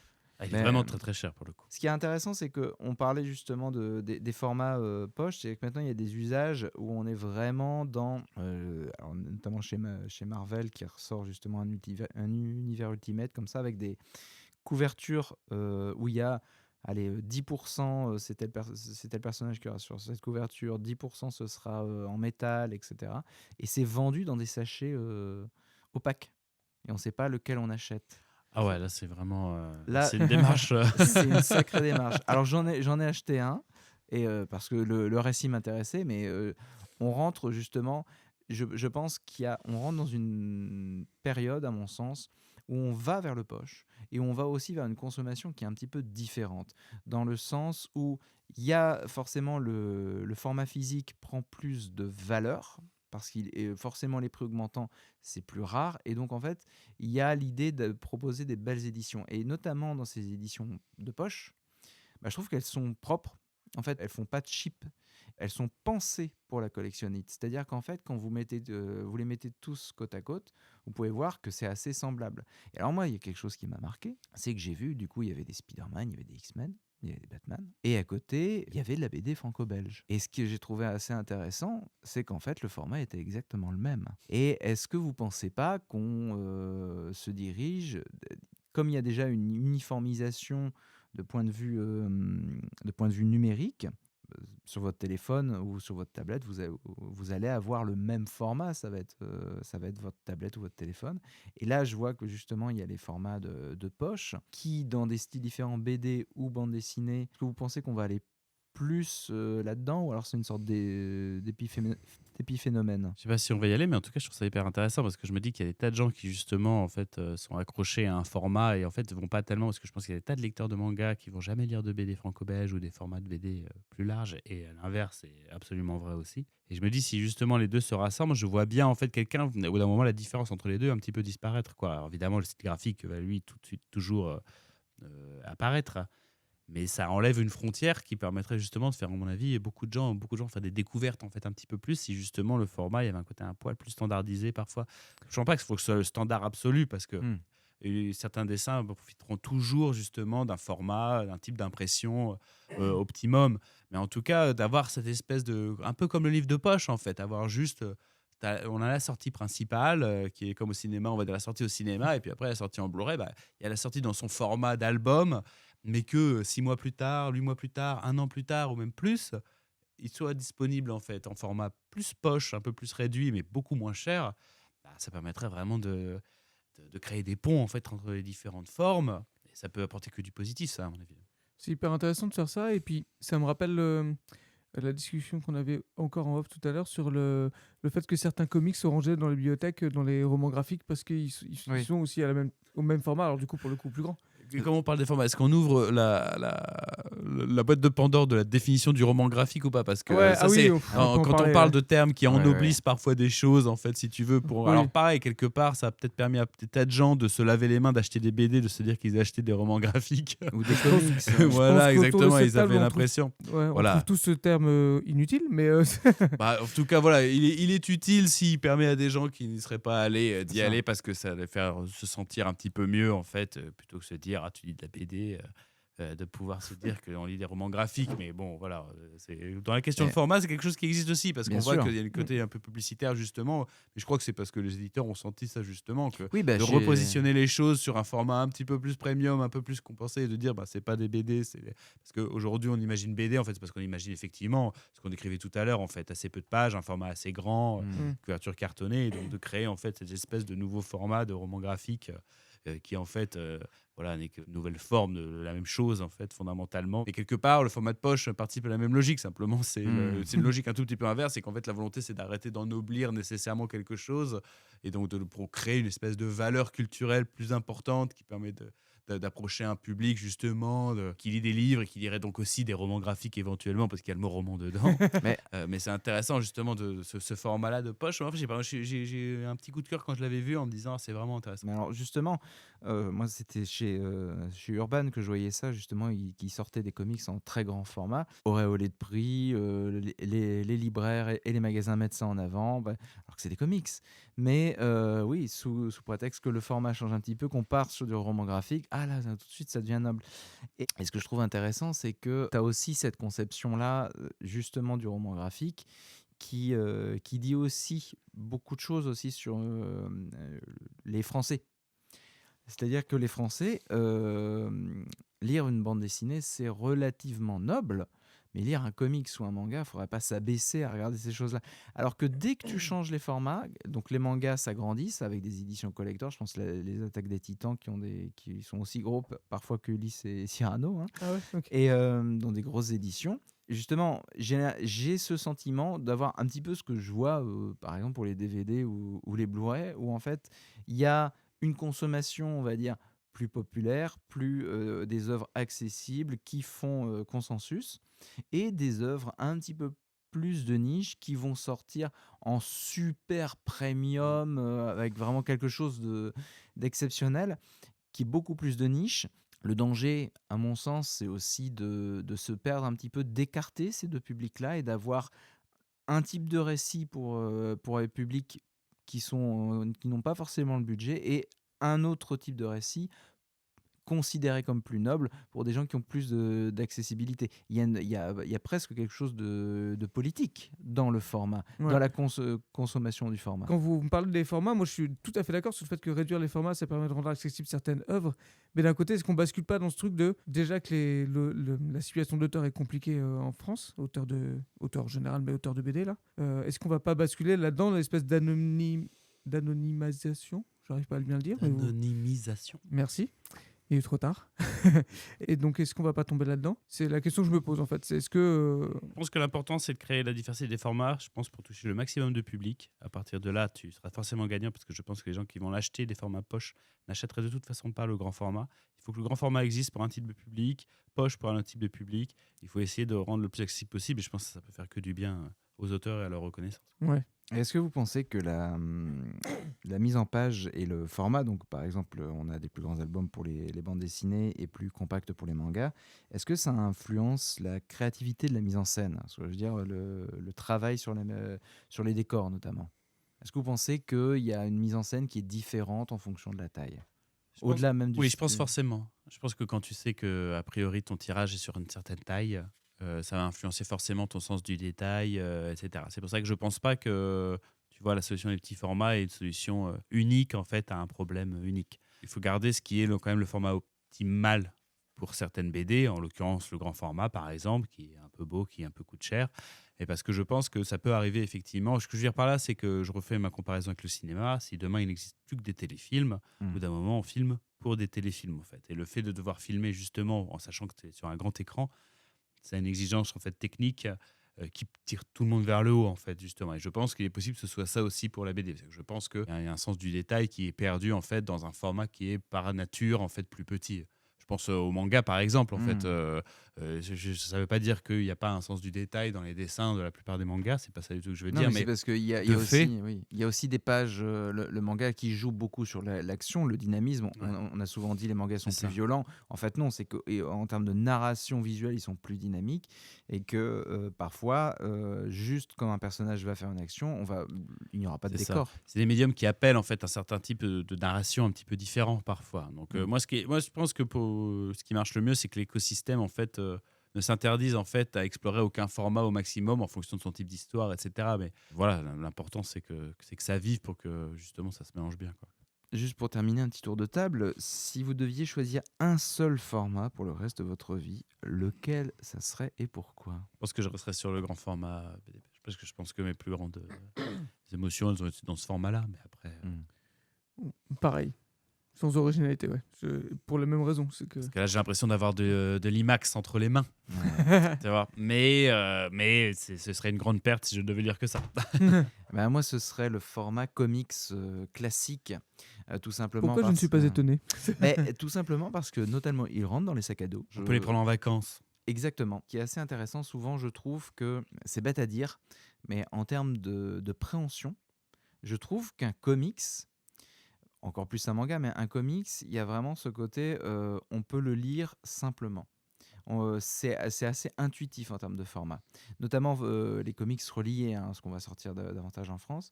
Et tandis que les bandes dessinées un petit peu plus classiques, souvent, entre guillemets, on peut se cacher derrière sa BD presque. Elle est souvent un petit peu plus grande et il y a quelque chose de peut-être un peu moins confortable, mais en même temps, ça appelle, je pense, à une habitude certaine. C'est-à-dire qu'on ne va pas sortir une BD, je parle du format classique, hein, une BD Astérix par exemple, on va pas la sortir trop entre deux trucs. On va prendre le temps de le lire. Alors qu'un comic, ça se dévore peut-être un petit peu plus. Donc moi, je partirais peut-être plus un petit peu là-dessus parce que j'aime bien la polyvalence et que pour moi, c'est un petit peu à mi-chemin entre vraiment le format poche et le grand format. Eh bien, écoutez, je pense que ce tour de table fut bien fructueux. Je vous propose de passer à la petite sélection de qu'est-ce que vous avez lu dernièrement et qu'est-ce que vous attendez. Commençons par toi, Laurent. Qu'est-ce que tu as lu Alors, dernièrement? La dernière BD que j'ai lue, c'est une BD dont je vais parler dans la prochaine émission, qui s'appelle Éclore de Aude Mermillaud, si je prononce bien. Et c'est une autrice que j'ai découvert qui avait fait une BD qui s'appelait Le cœur des femmes. Et je vais lire encore 2 autres œuvres qu'elle a faites pour vous parler d'elle plus précisément, en prenant comme axe cette BD Éclore qui raconte l'histoire d'une femme, c'est une autobiographie, hein, qui travaille sur la réappropriation de son cœur après un événement marquant de sa vie. De son cœur ou de son corps? De son corps, pardon. Donc, C'est c'est beau. En même temps, je trouve ça beau. Ouais, C'est la réappropriation ouais, de son cœur. Ouais, bah, ouais. ce qui est un peu le sujet aussi. Au final. Donc, Bah voilà, parfait. voilà. Mais je vous la conseille vivement. Pour le coup, l'autrice elle-même dit que ce n'est pas la meilleure dessinatrice et c'est pas tant le dessin, mais c'est vraiment le récit, la manière dont il est construit et le propos qui est tenu. C'est surtout sur le propos. Et pour le coup, on parle pas trop d'œuvres politiques, etc. Et tout son travail pour moi est très politique. Donc, je trouvais ça intéressant d'en discuter avec vous prochainement. Et j'attends avec impatience, c'est ça aussi.